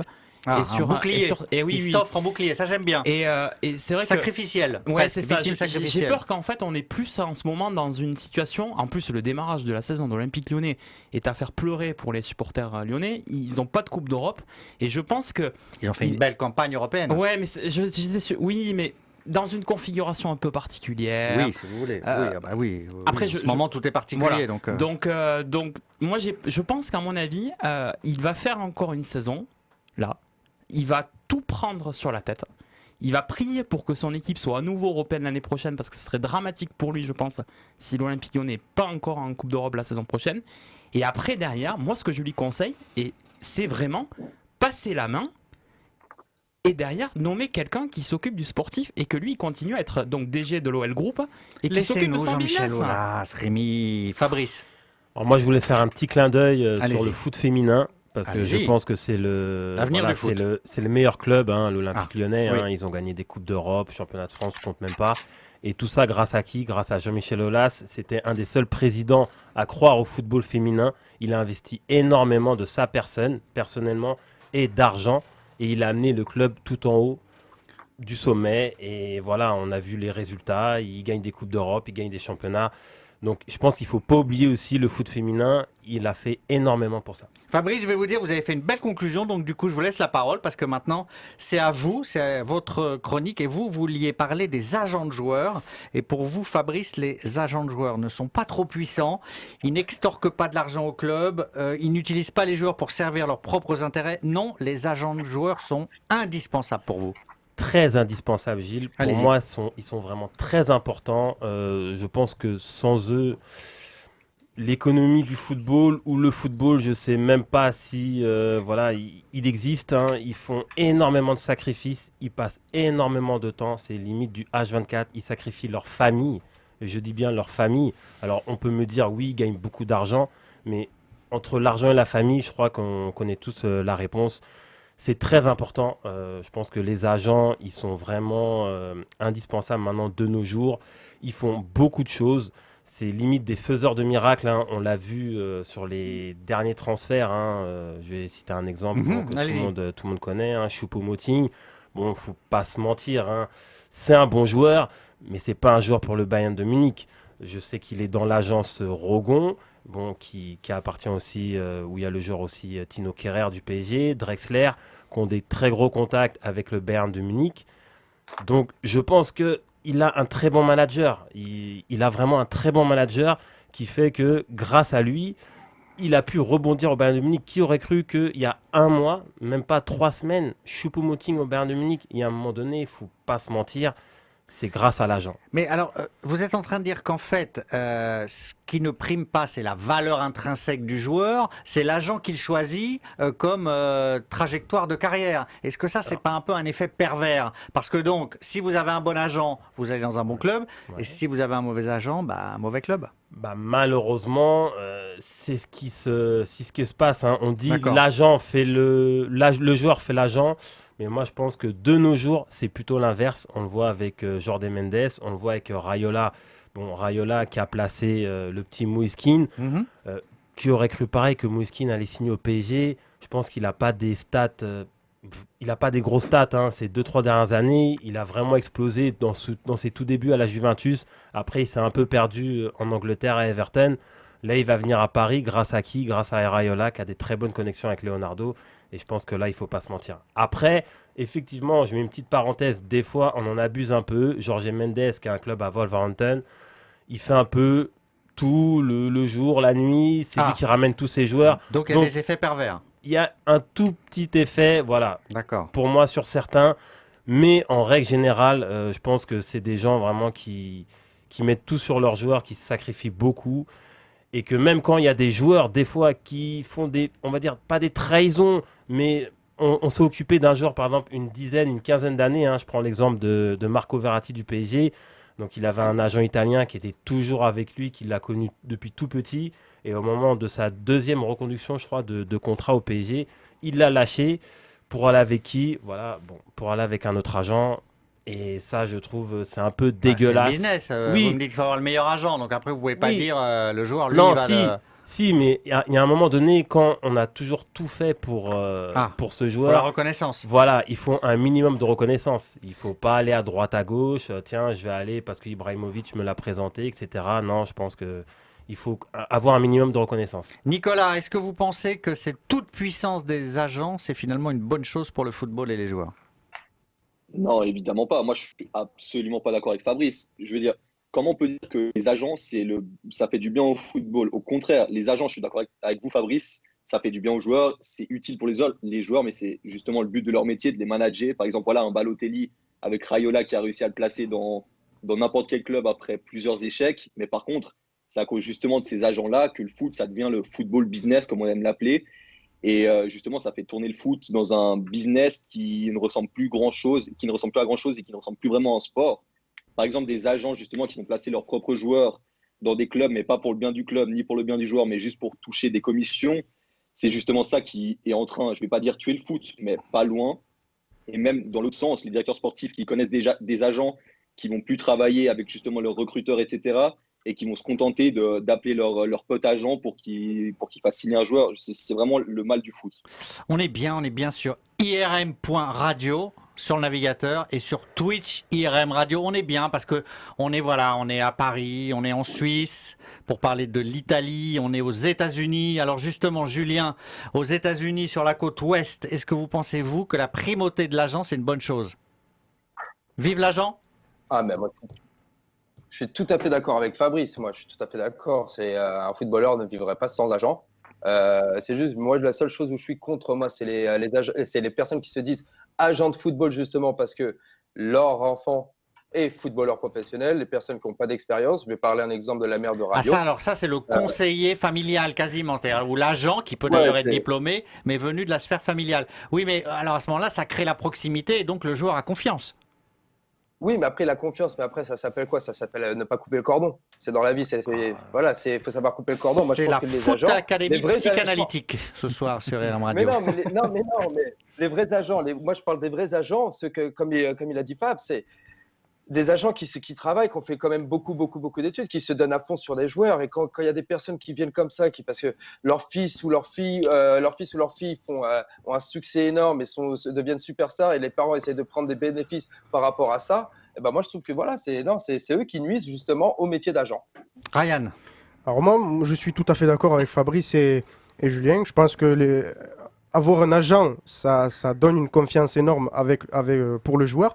Mais par contre, c'est vrai qu'avoir un agent de sa famille, il ne faut pas mêler la famille au métier. Il ne faut jamais mêler la vous famille dites ça, au mais métier. Rabiot, lui, il a la Juventus Turin C'est que- avec ouais. sa mère Avec comme sa mère- conseiller. oui, avec sa mère qui a. Excusez-moi, mais comme carrière, moi je suis pas forcément fan, mais comme carrière, c'est pas mal. Oui, mais Il est en équipe de France là. la façon Vous dont voulez il quoi est de plus parti du Paris Saint-Germain, je trouve ça pas respectueux du tout envers le club qui, Ah oui, lui, mais l'a alors, formé. les gars, soit c'est du business, soit c'est de l'affect. À un moment, il faut choisir quoi. Si on prend le meilleur agent pour aller dans le meilleur club, on Mais fait pas de Il peut y avoir les deux, Gilles. sentiment. Ah. Il peut y avoir les deux. Ah, c'est rare, hein. Il peut y L'affect et le sentiment. Bah, bien sûr que oui. C'est rare. Vous avez une vie rêvée. Moi, j'ai pas connu ça. Bah, Moi, je pense qu'on peut avoir les deux. On peut avoir l'affect et le métier. Après, il faut savoir faire la part des choses. C'est vrai que bon, comme vous avez dit, Rabiot est dans un club aujourd'hui incroyable, la Juventus de Turin. Bah oui. Mais comme j'ai dit tout à l'heure, de la façon dont il est parti du Paris Saint-Germain, je ne trouve pas ça respectueux. Rémi, le basque bondissant, qu'est-ce qu'il dit? Qu'un agent est là pour améliorer la carrière de son joueur. Donc à partir de ce moment-là, ils sont capables, et c'est leur métier, d'envoyer. Alors je suis désolé, je me suis toujours pas remis depuis 3 jours à l'arrivée de Bounassar au Bayern Munich et l'arrivée de Choupo-Moting pareil au Bayern Munich. Je pense qu'effectivement ils ont un très bon agent. Bravo à eux. Ils ont réussi à les placer dans le meilleur club actuellement en Europe. Après, derrière, c'est aux joueurs de faire ses preuves. C'est-à-dire qu'à un moment donné, un agent, il pourra toujours dire je vous ai positionné ce joueur-là, j'aimerais qu'il joue ou autre chose. Le décideur, c'est quand même le coach. Donc après, le joueur, il a besoin d'un agent. Maintenant, il y a des bons agents et des mauvais agents. Il y a des bons joueurs, des mauvais joueurs, des bonnes carrières, des mauvaises carrières. Donc un agent, oui, c'est indispensable. Et après, derrière, au joueur de faire sa carrière. Je pense que c'est indissociable d'avoir des agents et des joueurs. Le dernier mot à Ryan. Bien sûr, je suis d'accord avec toi. Là, ce que vient de dire Rémi, je suis tout à fait d'accord avec lui quand il dit Le basque que vous c'est a convaincu. le basque m'a totalement Ouais, mais vous convaincu. n'avez pas de mental non plus, vous. Non, c'est vrai. Très bien. C'est tout à fait ça. C'est le joueur avant tout qui prend ses propres décisions. On est bien d'accord que l'agent est là pour le guider. Il n'est pas là pour choisir à sa place. C'est pour ça qu'encore une fois, je reviens à Rabiot, c'est sa mère qui a choisi sa place dans un club. C'est pas Rabiot qui a voulu lui aller à la Juventus. Il a voulu aller au Real de Madrid, mais pas à la Juventus. Ok. Quelqu'un donc a quelque chose à ajouter sur les agents venus des États-Unis? Les agents, on aime. Il y en a plein aux États-Unis. Ah, il y en a énormément, Eh il y en oui. a énormément, mais c'est plus vraiment mais c'est pareil, c'est beaucoup plus cadré, mais il y a on Des s'en plaint écuries, pas de ici, grandes écuries, hein. c'est ça. Et on s'est jamais posé ici, on s'est jamais posé la question de savoir si oui ou non c'est un agent tuer l'éthique d'un joueur. Ben non. C'est la première fois que j'entends ça. Je tombe de haut un petit peu d'entendre ça. qu'on Ah, arrive vous à- savez, dans cette émission, on tombe souvent de haut, hein. Ah, mais ouais, qu'on débatte sur ça, non? C'est comme si qu'on disait est-ce que les cuisines d'un restaurant marcheraient sans un C'est chef, la quoi. Foot Académie culinaire. Ah, mais Merci c'est Julien. bien, c'est vrai. J'ai vu que Nicolas, vous avez levé la main. Vous avez levé la main, Exact, relevez la main, Nicolas. Eh ben, vous avez la parole pour votre chronique. Vous êtes en Suisse, Nicolas. J'adore la Suisse. Et vous nous délivrez un coup de cœur sur la Serie A italienne, Nicolas, parce que vous estimez, et ça va nous faire un bon débat, que la Serie A est sous-estimée. Allez-y. Il y a des grands joueurs, des grands entraîneurs, des supporters incroyables, des clubs historiques. Et malgré tout ça, la Serie A, elle est toujours sous-estimée ailleurs qu'en Italie et surtout en France. Il y en a qui vont même mettre la Serie A au même niveau que la Ligue 1. Alors pour plusieurs raisons, la Serie A, depuis 2-3 ans, c'est redevenu l'un des 3 meilleurs championnats du monde. Première raison, Cristiano Ronaldo. Quand tu as un joueur comme Cristiano Ronaldo, une légende du football, un des 2 meilleurs joueurs du monde ces 15 dernières années, qui arrive dans ton championnat, ça peut faire qu'augmenter le niveau de ton championnat, médiatiquement parlant et footballistiquement parlant, bien sûr. Ensuite, il y a un mélange de grands joueurs en Serie A et de jeunes talents qui est incroyable. Il y a des joueurs comme Koulibaly, Godin, Dybala, Lukaku. Tu as des jeunes comme Lautaro, qui est un des meilleurs d'Europe, Osimhen, qui vient d'arriver. Et ensuite, il y a le niveau des équipes qui est de plus en plus élevé. Dans quel autre championnat, à part en Angleterre, on peut se targuer d'avoir 7 équipes qui peuvent se battre pour se qualifier en Champions League? Il y en a 7. Je ne vais pas vous les dire, mais il y en a 7 qui peuvent se battre pour aller en Champions League. Ensuite, je veux dire, ce niveau-là, le fait qu'il y ait 7 équipes à ce niveau-là, ça fait qu'il y a plus de suspense, donc le championnat, il est beaucoup plus attractif. Il y a une lutte pour le titre, il y a une lutte pour la Champions League, il y a une lutte pour l'Europa League. Ça fait que ce championnat, il a vraiment augmenté de niveau parce que même les petites équipes et les équipes moyennes, elles commencent à recruter des gros joueurs. Par exemple, je ne sais pas si vous avez vu que pendant ce mercato, il y a Diego Godin, un des meilleurs défenseurs de ces 10 dernières années, qui a signé à Cagliari, qui était 14e l'an passé. Tu as du Ribéry à la Fiorentina, tu avais Balotelli à Brescia l'an passé. Je veux dire, pour faire une comparaison avec la Ligue 1, c'est comme si Godin, il avait signé à Brest. Donc c'est pour vous faire voir à peu près le niveau de la Serie A globalement. Donc voilà, pour conclure, la Serie A, je pense qu'elle est vachement sous-estimée parce qu'il y a des clichés sur ce championnat, justement. La Serie A, c'est le football italien, donc c'est un championnat où on se défend trop, qui est trop tactique, qui est très fermé, qui n'est pas plaisant à voir. Mais ça, c'est des clichés. Et depuis quelques temps, à l'image de l'équipe nationale, justement, la Serie A et le football italien, ça prône le beau jeu. Le beau jeu, il est de plus en plus présent, à l'image des nouveaux coachs en Italie comme Gattuso, Pirlo, qui veulent justement faire du jeu offensif. Et la meilleure image pour ça, c'est l'Atalanta l'an passé avec Gasperini. On l'a tous vu en Ligue des Champions, c'était incroyable. Et c'est ça qui est en Serie A. Donc si j'ai un conseil à tous mes amis en France, mettez-vous à la Serie A. Alors Julien, vous allez suivre ce conseil? Bah là, j'y vais de suite. Là, je vais me préparer. Non, mais je suis tout à fait d'accord avec lui. Moi, la Serie A, c'est un championnat qui est. Je le suis assez souvent et c'est vrai que c'est un bon championnat. Il y a beaucoup d'envie. C'est par rapport aux clichés de tout ce qu'on dit que non. Après, il y a toujours aussi ces grandes stars qui ont fait que la Serie A reprend un peu de ses couleurs. Comme il dit, avec Godin, déjà, ça avait commencé aussi avec Ronaldo, il y a avec tous les autres joueurs qui sont venus ces derniers temps, avec aussi Ibrahimovic qui fait son comeback là-bas, qui cartonne avec le Milan AC. Moi, je trouve que c'est un championnat qui est vraiment très, très, très intéressant à regarder, qui est vraiment très varié et non, beau à voir, très, très beau à voir. Je suis 100% d'accord avec Nico. Rémi, Je prends un pari, allez-y, pariez. Vous Nicolas. misez combien? Cher. Toute mon estime. Je prends un pari qu'à la fin de saison, la Juve aura 15 points d'avance sur l'Inter, sur le Milan. Alors, vous en avez cité 7.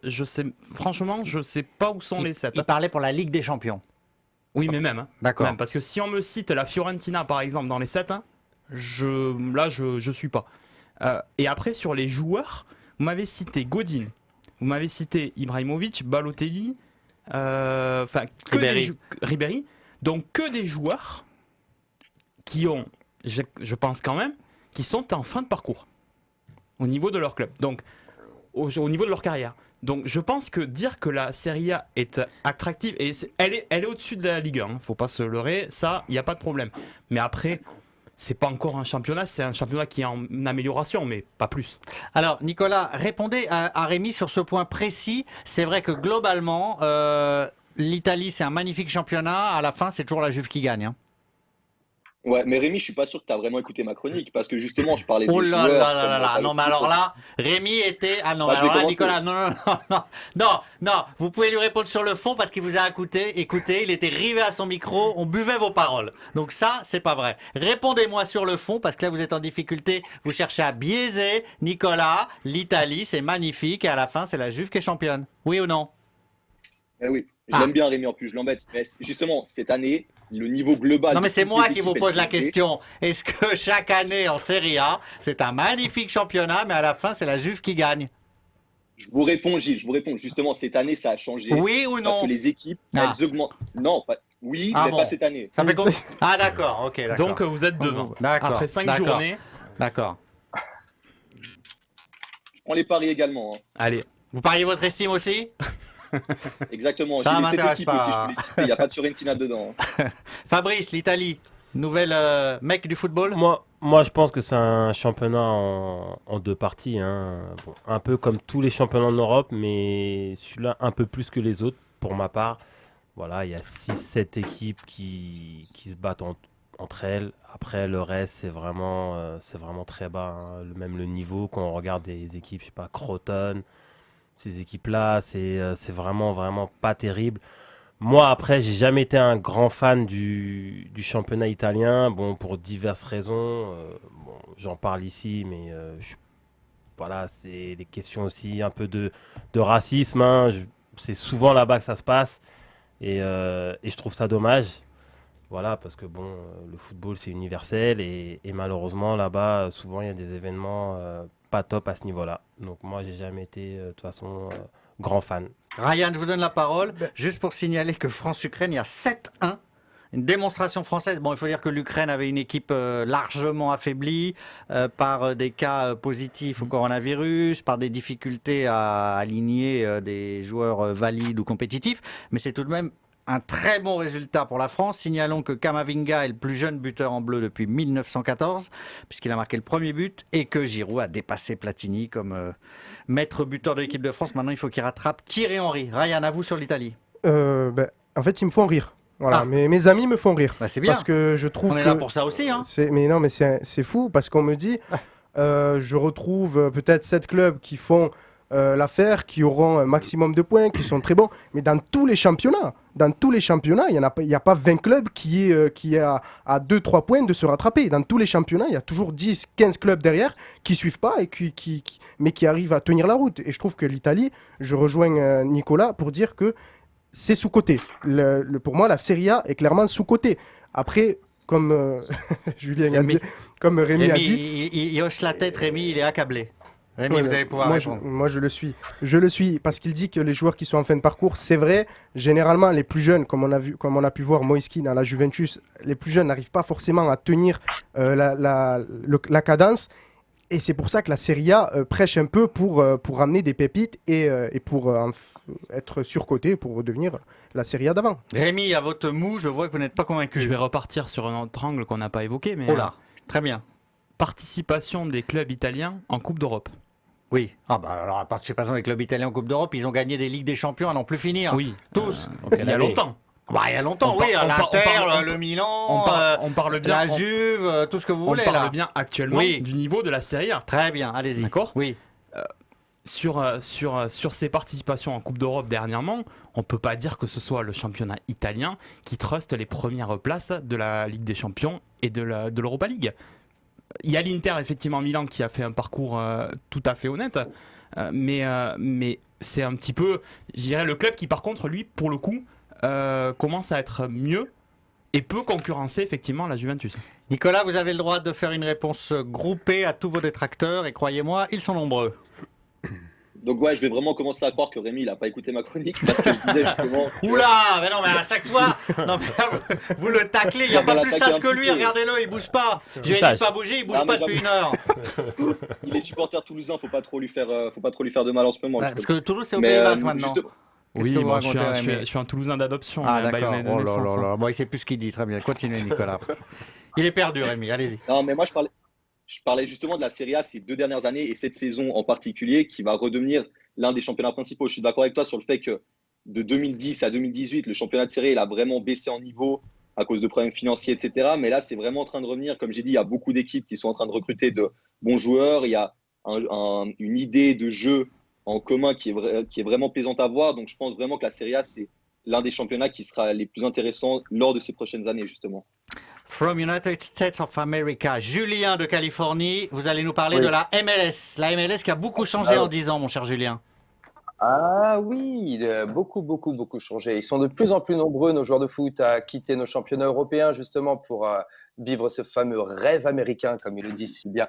Alors là où le basket et le baseball sont rois, bah, le football, justement, ce qu'ils appellent là-bas le soccer, a réussi à marquer sa petite empreinte au milieu de tous ces sports un peu fous qu'on peut avoir aux États-Unis dans le top 5. Et depuis quelques années maintenant, la MLS progresse dans son jeu, dans ses joueurs qui viennent jouer pour le championnat, la Major League Soccer, comme ils l'appellent là-bas, Yes. comme elle s'appelle, la MLS. Donc, alors, il y a 10 ans, pour un exemple, il y avait seulement 16 équipes qui participaient à la MLS. Elle n'était pas connue. Elle était connue par rapport juste à par vous, mon Gilles, vous connaissiez très bien la MLS à Eh l'époque, oui. il y a 10 ans, mais vous étiez presque un des seuls. Voilà. Moins que et le baseball, aujourd'hui- hein. Je suis plus calé en baseball qu'en MLS. Ah, bah, mon sport, je c'est suis le preneur. baseball. Ah ouais, Ah ouais, jamais. Je vous inviterai un jour. avec plaisir. Et, Plaisir. non, et donc et aujourd'hui, 26 équipes, de 16 équipes, nous sommes passés maintenant à 26 équipes, donc 10 équipes en 10 ans.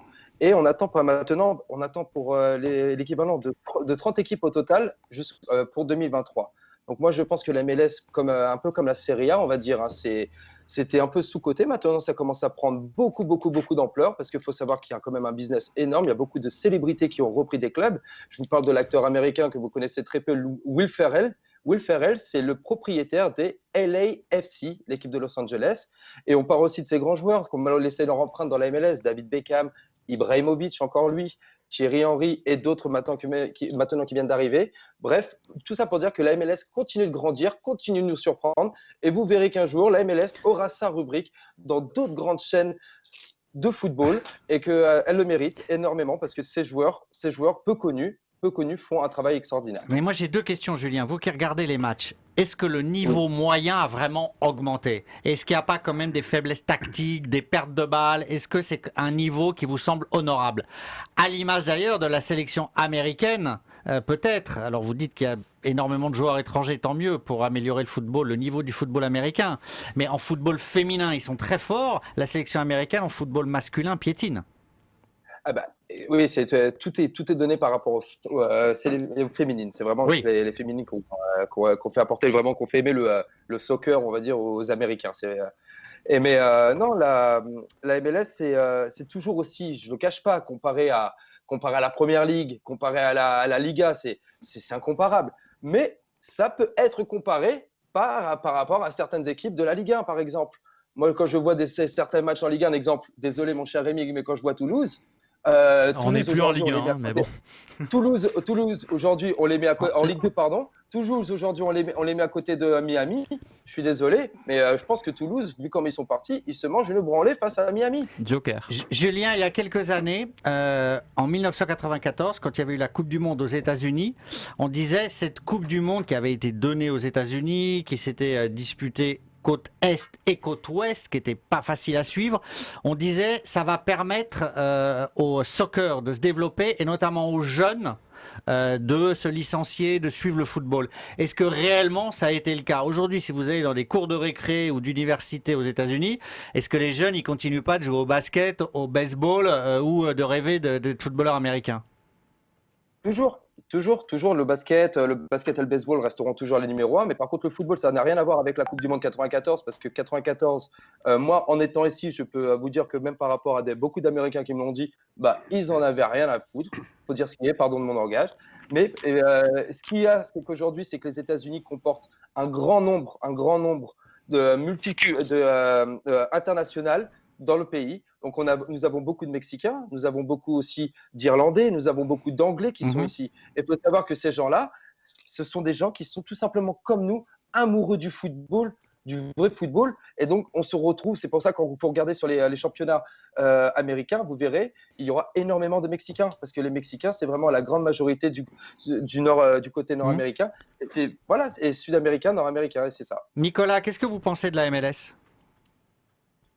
Non, moi je pense que tous les pays du monde, ils ont le droit d'avoir leur propre championnat. Je pense ça c'est sûr. Je pense pas qu'aux États-Unis ils en raffolent, mais c'est un bon championnat pour les retraités d'Europe justement qui veulent aller finir leur carrière dans de beaux paysages comme à Los Angeles par exemple. Mais par exemple, moi je suis allé voir un match à Los Angeles l'été passé, c'était sympa, c'était une bonne ambiance. Ça se voit que les Américains ils en raffolent pas, mais le niveau, je suis peut-être d'accord avec Julien, il a peut-être un peu augmenté ces 10-15 dernières années, on peut le dire. Fabrice, la MLS, ça vous inspire? Moi, personnellement, la MLS, c'est un championnat de seconde zone. Alors, je vous explique Allez-y. Un petit peu. Bon. Les joueurs, ces derniers temps, pourquoi ils y vont? Clairement, c'est pour la qualité de vie. Ibrahimovic, Rooney, Beckham.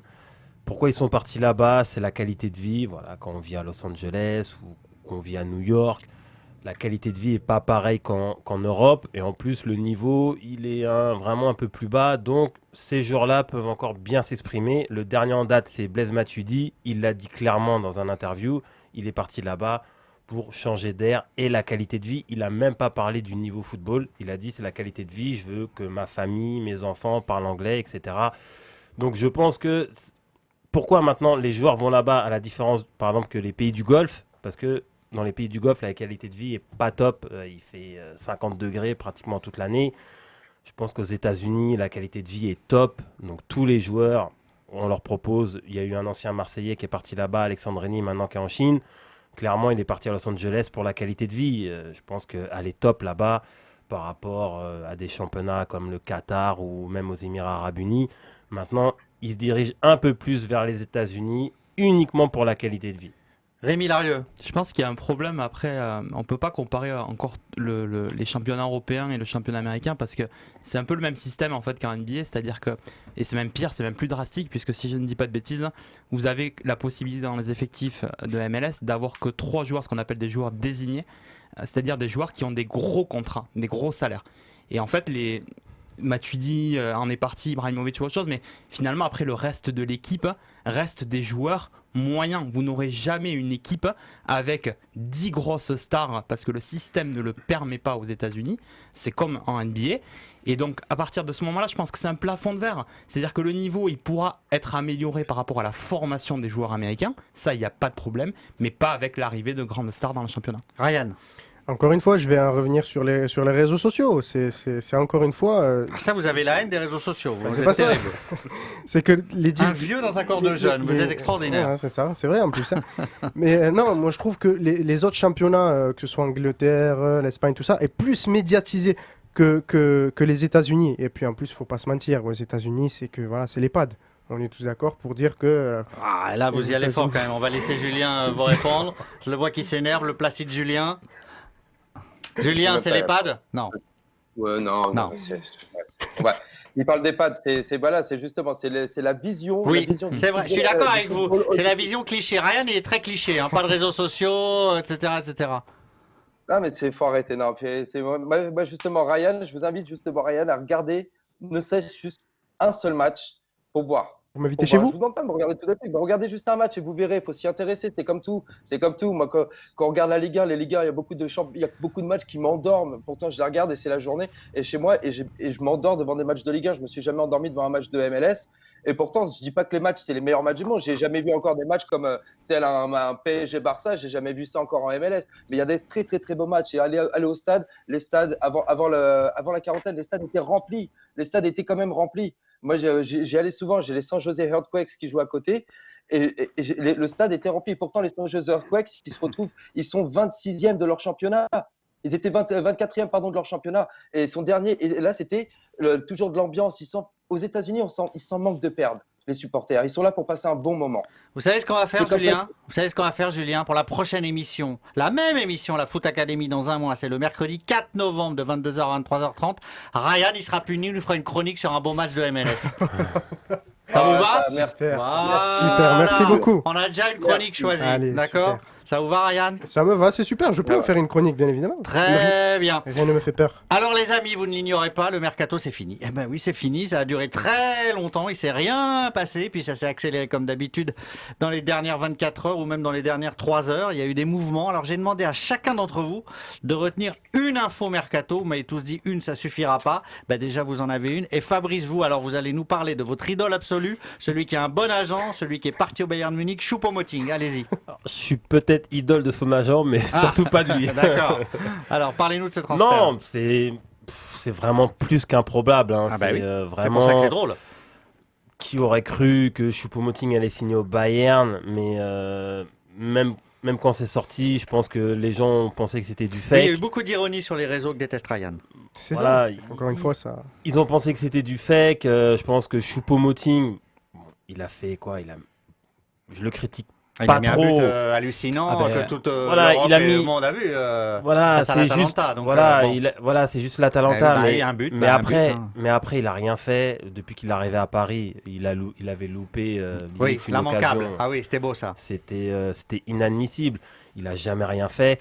C'est plus un joueur, bon, je dirais même pas de complément, c'est on va dire le 4e, 5e attaquant, mais par contre, de source sûre, c'est un joueur voilà, qui met l'ambiance, Ah bah voilà. qui est vraiment Bah, sympathique. c'est déjà bien, un joueur de vestiaire. Voilà, qui est cool avec les joueurs, qui rigole, qui va toujours avoir le sourire, qui fait jamais la gueule.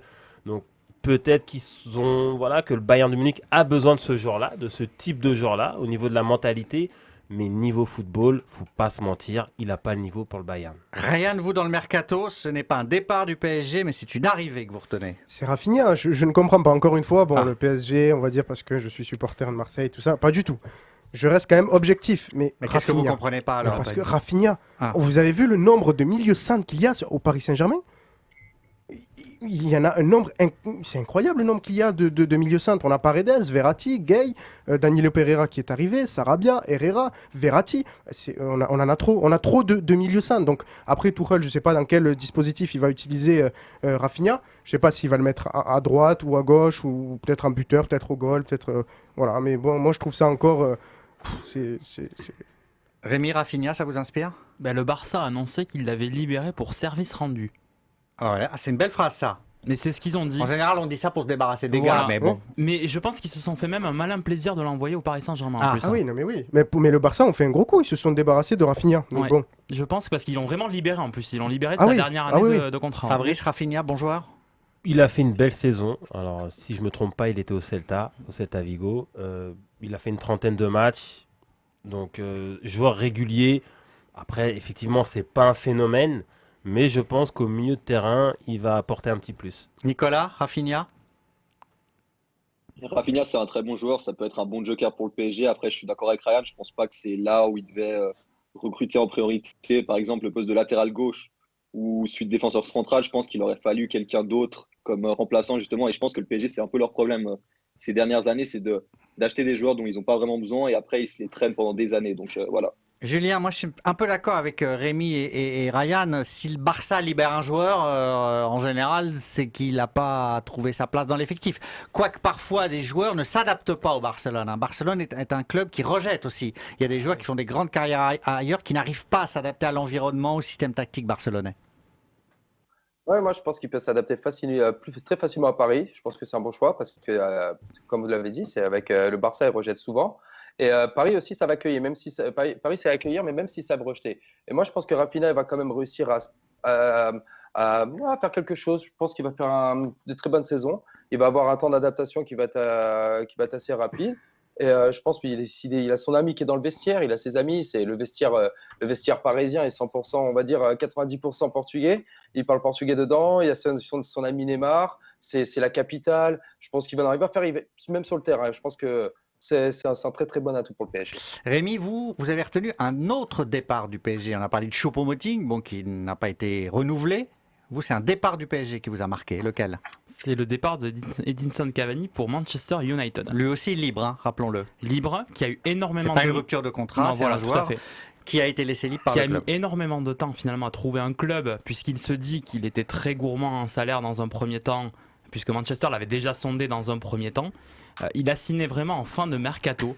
Et au-delà de ça, moi ce transfert me fait également sourire, Mhm. dans le sens où ça ne vous a pas échappé. Donc Manchester et Paris Saint-Germain sont dans la même poule de Ligue des Champions. Et que je pense qu'effectivement, Manchester United, qui avait déjà éliminé le Paris Saint-Germain il y a 2 ans, va se faire un malin plaisir de titulariser Cavani au Parc des Princes. Hein. Et si en plus il pouvait mettre un doublé... Ah, c'est la fameuse malédiction Voilà, de c'est ça. l'ancien, de l'ex. Donc- Tous les anciens du donc- PSG marquent contre le PSG. Ça, c'est un Au-delà classique du depuis fait, au-delà du 20 fait ans. que c'est un joueur, un excellent joueur qui de toute façon devait trouver un top club pour 1 ou 2 saisons encore, Mhm. parce que c'est un très grand buteur.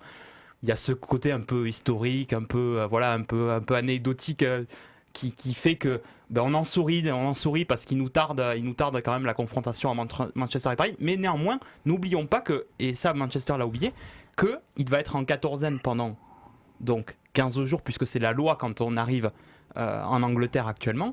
Donc ça veut dire qu'il ne sera pas prêt avant 15 jours, 3 semaines. C'est pas du tout évident qu'il joue le premier match, notamment qui démarre fin octobre contre le Paris Saint-Germain. Fabrice, vous pensez que le PSG aurait dû garder Cavani? Bien sûr, je pense que Cavani a été indispensable pour le PSG, donc meilleur buteur hein, de l'histoire.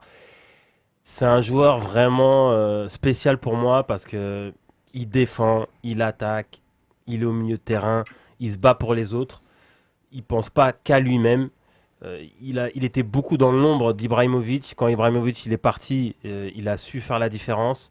Après, peut-être la différence entre un joueur comme Icardi, c'est un peu le côté bankable, hein, comme on dit. Alors peut-être que pour le Paris Saint-Germain, il n'était pas assez bankable. Et c'est pour ça qu'ils n'ont pas voulu le renouveler. Vous voulez dire que vous pourrez davantage revendre Icardi? C'est ça que vous voulez dire par bankable? Qu'est-ce que non, vous voulez dire? non, ça veut dire qu'il n'est pas assez people, quoi. Ah, people, peut-être ouais. Cavani, il n'est pas assez... voilà, On y revient. Voilà, Faut être bon, people pour jouer à Paris alors. malheureusement, certains joueurs ont débarqué à Paris avec cette étiquette-là. Mhm. Et je pense que Cavani, ça a été une grosse erreur de Paris de le laisser libre. À la rigueur, Choupo-Moting, mais surtout pas Cavani. Ryan, Cavani. Alors, moi, je suis. Comme Rémi l'a dit, je souris quand quand j'ai vu cette information, j'ai rigolé. Je veux contredire absolument Fabrice, c'est que pour Cavani, je pense que ça a été la meilleure décision pour lui de partir à Manchester United. Parce que bon, c'est un club qu'on connaît, qui a une histoire incroyable. Et puis il faut savoir que. Enfin, Fabrice, il avant- dit surtout que le PSG aurait dû le garder. Hein. Ah mais moi non. Mais non, c'est pour ça que je dis pour Cavani, c'est le mieux qu'il aille à Manchester United. Moi, au contraire, s'il serait resté au Paris Saint-Germain, il aurait régulé toute la saison. Je pense qu'il n'aurait pas mis autant de buts qu'il en mettait d'habitude. Et puis il faut savoir que Manchester United n'avait pas de buteur. Il n'avait pas de vrai buteur. Profil buteur, je parle. Nicolas, Cavani, il a dit, bon, avec Neymar, on a une seule dispute au moment du fameux penalty, sinon on avait assez peu d'affinité. Est-ce que vous pensez que Cavani, il a été borduré par Neymar et par le clan des Brésiliens? C'est possible, en tout cas, ça s'est ressenti sur le terrain. À mon avis, la relation technique entre Cavani, Neymar, Mbappé, elle a toujours été compliquée. Après, c'est peut-être à cause du style de Cavani qui n'est pas un joueur qui va faire des déviations, il n'est pas très bon dans les petits espaces, on va dire. Et pour jouer avec Neymar et Mbappé, il faut un joueur bon dans les petits espaces. Et le problème pour le PSG, c'est que Icardi, c'est pas du tout ce genre de joueur. Donc, à mon avis, Icardi, c'était pas du tout l'attaquant qu'il fallait au PSG également. Par contre, pour Cavani, je suis content pour lui et je pense que c'est la meilleure chose à faire d'aller à Manchester parce que Manchester recherchait un numéro 9 depuis le départ de Lukaku. Il n'y avait que Martial en pointe. Et là, ça va matcher entre eux et je pense que ça va être pas mal. Julien, qu'est-ce que vous pensez de Cavani? C'était un bon joueur pour le PSG qui aurait dû le garder? Ah, mais vous demandez ça à un supporter parisien. Bien sûr, moi, Cavani, Bah oui, mais un la supporter parisien peut dire Cavani avait fait bah, son temps, de toute façon il jouait pas, etc. Pas du tout, il faisait justement, c'était toujours l'image, c'était l'image du joueur au club, il était toujours là, ça reste la légende, pour moi c'est le meilleur buteur historique pour moi du PSG, et c'est lui, et je pense que Paris ne l'a pas respecté, enfin Leonardo ne l'a pas respecté, parce qu'apparemment d'après certaines sources, Thomas Tuchel était contre justement que Cavani ne reste pas, Leonardo a voulu s'en débarrasser. Alors il était Moi, je trouve contre que Cavani ne reste pas, on dirait une traduction de l'anglais là, donc il était pour que Cavani reste. Il n'était pas que Cavani reste, Ok. mais il était contre Leonardo, pardon. Il était contre Leonardo. D'accord. Mais moi, je trouve que c'était un manque de respect de la part de l'équipe de la part de Paris. C'est un joueur comme ça, on le jette pas comme ça. Et après, Manchester United, bah oui, c'est un bon choix. En même temps, c'était le dernier choix qui lui restait. Hein. Il avait peu de temps. Hein. Il ne restait plus grand-chose. Il avait tapé à toutes les portes pour essayer de trouver un club. Et apparemment, bon, bah voilà. Nicolas, vous connaissez bien et Cavani qui a été l'icône de Naples et Icardi. Vous préférez lequel? Pour le PSG. Non, Cavani. Pour le PSG, Cavani, parce que Icardi, c'est vraiment un joueur de surface. Cavani, il est quand même capable de revenir plus défensivement, etc., de faire des déviations. Icardi, c'est vraiment qu'un joueur de surface. Et pour jouer avec Neymar et Mbappé, je pense que c'est vraiment compliqué, quoi. Nicolas, à vous maintenant. Votre vision du mercato, eh bien, elle nous fait voyager de Lille à l'Italie. Exactement. Victor Osimhen, le troisième transfert le plus cher de ce mercato après Havertz et Arthur. À peu près 70 millions d'euros avec les bonus. 70, ça fait seulement 21 70. Hein. 70, ça fait 70. Ouais, exactement, excusez-moi. Je vous en prie, c'est le charme de la langue, mais c'était pour que tout le monde... Exactement. Ouais. Et donc voilà, Osimhen, qui est un des jeunes joueurs les plus prometteurs à mon avis, il a un immense bagage technique, il est rapide, il a de la finition, il est technique, il a du physique. Donc je pense que c'est vraiment le transfert qui est vraiment le plus réfléchi de ce mercato parce que le Napoli, justement, il cherchait un attaquant depuis des années. Après le départ d'Higuaín, ça n'a jamais vraiment pris. Et là, Osimhen, il a déjà joué 2 matchs en championnat. Tous les Napolitains, ils sont déjà tombés amoureux de ce joueur. Et je pense que ça peut vraiment faire très mal au Napoli. Il faudra garder un œil sur ce jeune joueur, justement. Naples, c'est une ville de passion, notamment footballistique. C'est-à-dire que là-bas, on peut vous accueillir comme un héros. Mais quand ça tourne moins bien, la passion peut aussi être volatile. C'est peut-être un danger pour un jeune joueur comme ça, non ? Exactement, mais je pense justement que Victor Osimhen, il a les épaules et le mental pour. Mais comme vous l'avez dit, Gilles, si après 5 matchs, Victor Osimhen, il n'a toujours pas marqué un but, ça va commencer à se retourner contre lui. Mais si dans 2 semaines, il marque un but important, il sera déjà l'idole de Naples et ce sera déjà de très bons points pour lui. Naples qui est aussi une équipe et un club compliqué. Hein. Il y avait le renouveau du football napolitain, puis ça s'est un peu dilué. C'est une équipe qui est, déjà en reconstruction alors qu'elle était à peine construite. Moi, je suis pas d'accord avec vous, Gilles. Je trouve que le Napoli, depuis 15 ans, là, il y a une marge de progression enfin, c'était linéaire. Ça a toujours progressé. Là, ça fait quelques années, oui, que le Napoli n'arrive pas à passer ce cap, on va dire, en plus, pour vraiment gagner un titre. Mais justement, avec l'arrivée de jeunes joueurs comme Osimhen et le président, on a l'impression qu'il est prêt à mettre des prix comme 70 millions, ce qui est incroyable pour un club comme Naples. Ça peut jouer. On verra bien, l'avenir nous le dira. Julien, vous aimez bien Osimhen? Je ne connaissais pas. J'ai appris à le découvrir, mais curieux de voir un peu plus haut. Mais en écoutant Nico, il me donne vraiment envie d'encore vraiment de plus le connaître. Donc non, mais j'ai vu apparemment son dernier match et j'ai été assez satisfait. Fabrice, Osimhen, il va réussir à Naples? Non, je pense pas. Je pense que c'est des joueurs surcotés, comme beaucoup il y a en ce moment, actuellement. Je Pourtant, pense il qu'il n'y en a va pas eu beaucoup de joueurs pas surcotés faire- dans le mercato, là, au niveau des prix notamment. Oui, puis après, je dirais plutôt l'année dernière. C'est vrai que dans ce mercato-là, c'était plus des prêts avec option d'achat. Bon, forcément, avec ce qui se passe, les clubs n'ont pas forcément les fonds nécessaires. Là, Naples, ils ont fait un investissement, mais honnêtement, je pense que il va pas faire une grosse saison. C'est pas un joueur, c'est un bon joueur, mais c'est pas un top player. C'est pas un Fleury Class, quoi. C'est pas un joueur qui va faire des différences. Non, moi, j'y crois pas. Rémi, fan d'Osimhen? On l'a vu qu'une saison quand même au Oui, LOSC, donc merci, Rémi, c'est c'est un sûr. peu, voilà, c'est un peu compliqué de le propulser en tant que star déjà, donc il va falloir qu'il confirme. Je pense 70 millions, donc Ben, Naples il le va- propulse. il va avoir- ouais, Le alors prix ça, le propulse. C'est-à-dire que je pense que le poids de son Ah transfert oui, va ça, être un c'est problème. ouais, ça peut. Par contre, je pense qu'il a signé dans le bon club en Italie. Je pense qu'effectivement, comme vous dites, il y a une telle passion que s'il claque 3 buts, 3-4 buts dans les premières journées, je pense que c'est un jeune joueur qui va être mis en confiance et adulé par le public. Ça me fait un peu penser à l'histoire de Cavani. Cavani était un peu comme ça il y a quelques années quand il jouait au Napoli. Et c'est un peu le même type de joueur, un peu comme ça, attaquant de pressing. Ryan, Pour une fois, fan je suis d'Osimhen? d'accord avec Rémi. Très Pour bien. une fois dans Donc la là, tout soirée, arrive. je suis Décidément, d'accord à avec force, Rémi. hein. Tout arrive. Il n'a fait qu'une seule saison. Voilà, pour moi, il ne m'a pas encore satisfait. Dans le sens où il n'a fait qu'une bonne saison avec Lille. À voir encore, c'est comme le cas de Haaland. Voilà, c'est deux profils à peu près pareils. Ils sont jeunes tous les deux, ils ont la même vision de jeu, tout ça. Et je pense qu'il faut attendre encore un peu avant de s'enflammer, comme il est en train de faire Nico. mais voilà, je pense qu'il peut Le progresser. Suisse est enflammé, vous savez. Oui, mais il faut rester quand même. Julien, on va terminer par vous. San Francisco, c'est la ville des artistes, la ville bohème, la ville de la créativité. Et justement, vous avez retenu comme info du mercato le transfert, le départ d'un artiste du foot. Un artiste, et oui, en plus, c'était pour moi l'affaire. Ça a été l'affaire du siècle durant ces transferts. Pour moi, à mon point de vue, c'est James Rodriguez. James Rodriguez qui vient de signer pour Everton.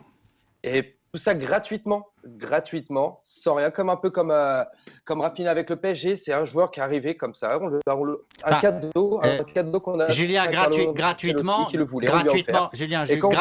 Julien, gratuitement, ça veut dire qu'il était libre, mais il y a prime quand même de transfert toujours. Hein. Le joueur touche une prime dans ces cas-là et un salaire considérable. Il faut quand même dire ça à nos auditeurs. Il touche son salaire, mais par une rapport prime, par rapport à la vente. Et une prime. Pour la prime, je regarderai encore parce que je ne suis pas 100% sûr. Ah bah j'en suis certain, moi. Tous les joueurs qui arrivent libres dans un club, ils touchent une prime. Et par contre, moi, ce qui me fait plaisir avec ce joueur, c'est que tout le monde l'a critiqué. Il a été critiqué. Il a été critiqué surtout à son arrivée. Et regardez maintenant ses stats, 4 matchs, 3 buts, 2 passes décisives. Et Everton tourne. Et il est vraiment en pleine forme. Ancelotti, il a fait la meilleure des choses, c'est de le faire venir à Everton. Everton, c'est vraiment le club parfait pour lui. Je pense qu'il va briller en Première Ligue parce que la Première Ligue lui va tellement bien. Et voilà, je suis tellement heureux de voir un joueur de 29 ans comme lui, qui il y a encore 6 ans de ça, il valait 75 millions, qui avait été acheté 75 millions et qu'aujourd'hui, c'est des beaux petits cadeaux quand même qu'on fait à des clubs. Et voilà, c'est dommage qu'on n'en ait pas comme ça à Paris. Nicolas, un mot sur James Rodriguez, vous aimez ? Moi, j'ai un petit problème avec Rames. On est tous d'accord pour dire que c'est un joueur très beau à avoir joué sur le terrain, très technique. Après, son seul problème, c'est la régularité, toujours. Donc là, je veux bien qu'il ait mis 3 ou 4 buts en 4 matchs, mais le problème, c'est justement de voir sur une saison ce que Rames sera capable de faire. Et j'ai beaucoup de doutes sur son physique, justement, pour qu'il puisse tenir une saison au très haut niveau. Fabrice, Rames ? Moi, non, il m'a jamais impressionné. Il est au Real de Madrid, ça a été un échec total. Bon, là, Ancelotti le connaît, donc voilà, il y a toujours cette relation entraîneur qui était déjà dans son club. Voilà, il prend un joueur qu'il connaît, mais je pense qu'il va pas faire des choses extraordinaires. Voilà, c'est un joueur moyen, quoi. Rémi? Je vais dire quelque chose de très banal, mais on a tous droit à une deuxième chance dans le foot. Hein. Ça, Rémi, effectivement, à 1 minute de la fin de l'émission. Non, mais après, Allez, recommencez, on retire ça. Blague à part. Richard Joffo fera du montage. blague. Donc Rémi, qu'est-ce que vous pensez de Rames Non, mais Rodriguez? blague à part, il est avec l'entraîneur qu'il faut. Pour effectivement. Est-ce que par contre c'est le championnat qu'il faut? Ça par Ouais, on contre, peut pas j'ai tout des doutes. avoir. Mais par contre voilà, on lui tend la main, il a l'air de répondre présent. Bon, Everton a joué pour le moment 4 clubs, 4 clubs, c'est la 4e journée, assez faible. Il n'y a pas eu encore de gros chocs. Et justement, c'est là où on va voir si les grands joueurs répondent présents sur les grands chocs. Ryan, vous aimez les artistes comme Rames Voilà, Rodriguez? moi, j'ai toujours été fan du profil Rames Rodriguez. Je savais. Super. Vous êtes un romantique finalement. Oui, Un moi, amoureux. je suis dans le cœur, Vous n'aimez pas écolo. les réseaux, vous aimez le romantisme. Ouais, Chacun son tout à truc. fait. Allez-y. Non, moi je pense qu'il faut aussi être derrière l'entraîneur. Voilà, il faut que l'entraîneur mette le joueur en confiance. On a pu voir Zidane ne pas vouloir du tout, enfin il ne voulait absolument pas avoir Rames dans son équipe. Il ne voulait vraiment pas c'était pas son profil. Voilà, il rentrait pas dans les plans de Zidane. Aujourd'hui, Rames retrouve Carlos Ancelotti. Il arrive à performer et je pense qu'il va nous faire une très bonne saison. Il faut être derrière l'entraîneur, avez-vous dit. Ça fait une belle conclusion parce que notre entraîneur ce soir, réalisateur, coach, c'était Richard Joffo. On le remercie énormément d'avoir été là. C'était la Foot Academy sur IRM Radio. C'est passé tellement vite qu'on a à peine abordé la moitié des sujets qu'on voulait aborder. Mais c'était passionnant. Un grand merci de Suisse à Nicolas Nicastro. J'ai l'impression de faire Jeux sans frontières. Aux États-Unis, nous avions Julien Valk. Merci les gars, vous avez été parfait. Merci à vous. Fabrice Rémy de Paris, Rémi Larieux Merci. et Ryan Djabelkir. Merci Vous beaucoup. avez Merci été beaucoup. parfait. Et on se retrouve donc dans un mois, mercredi 4 novembre, 22-23h30 pour la Foot Academy, des chroniques, des débats enflammés. Merci à vous de nous avoir suivis et à très bientôt sur IRM Radio. Encore merci Richard Joffo.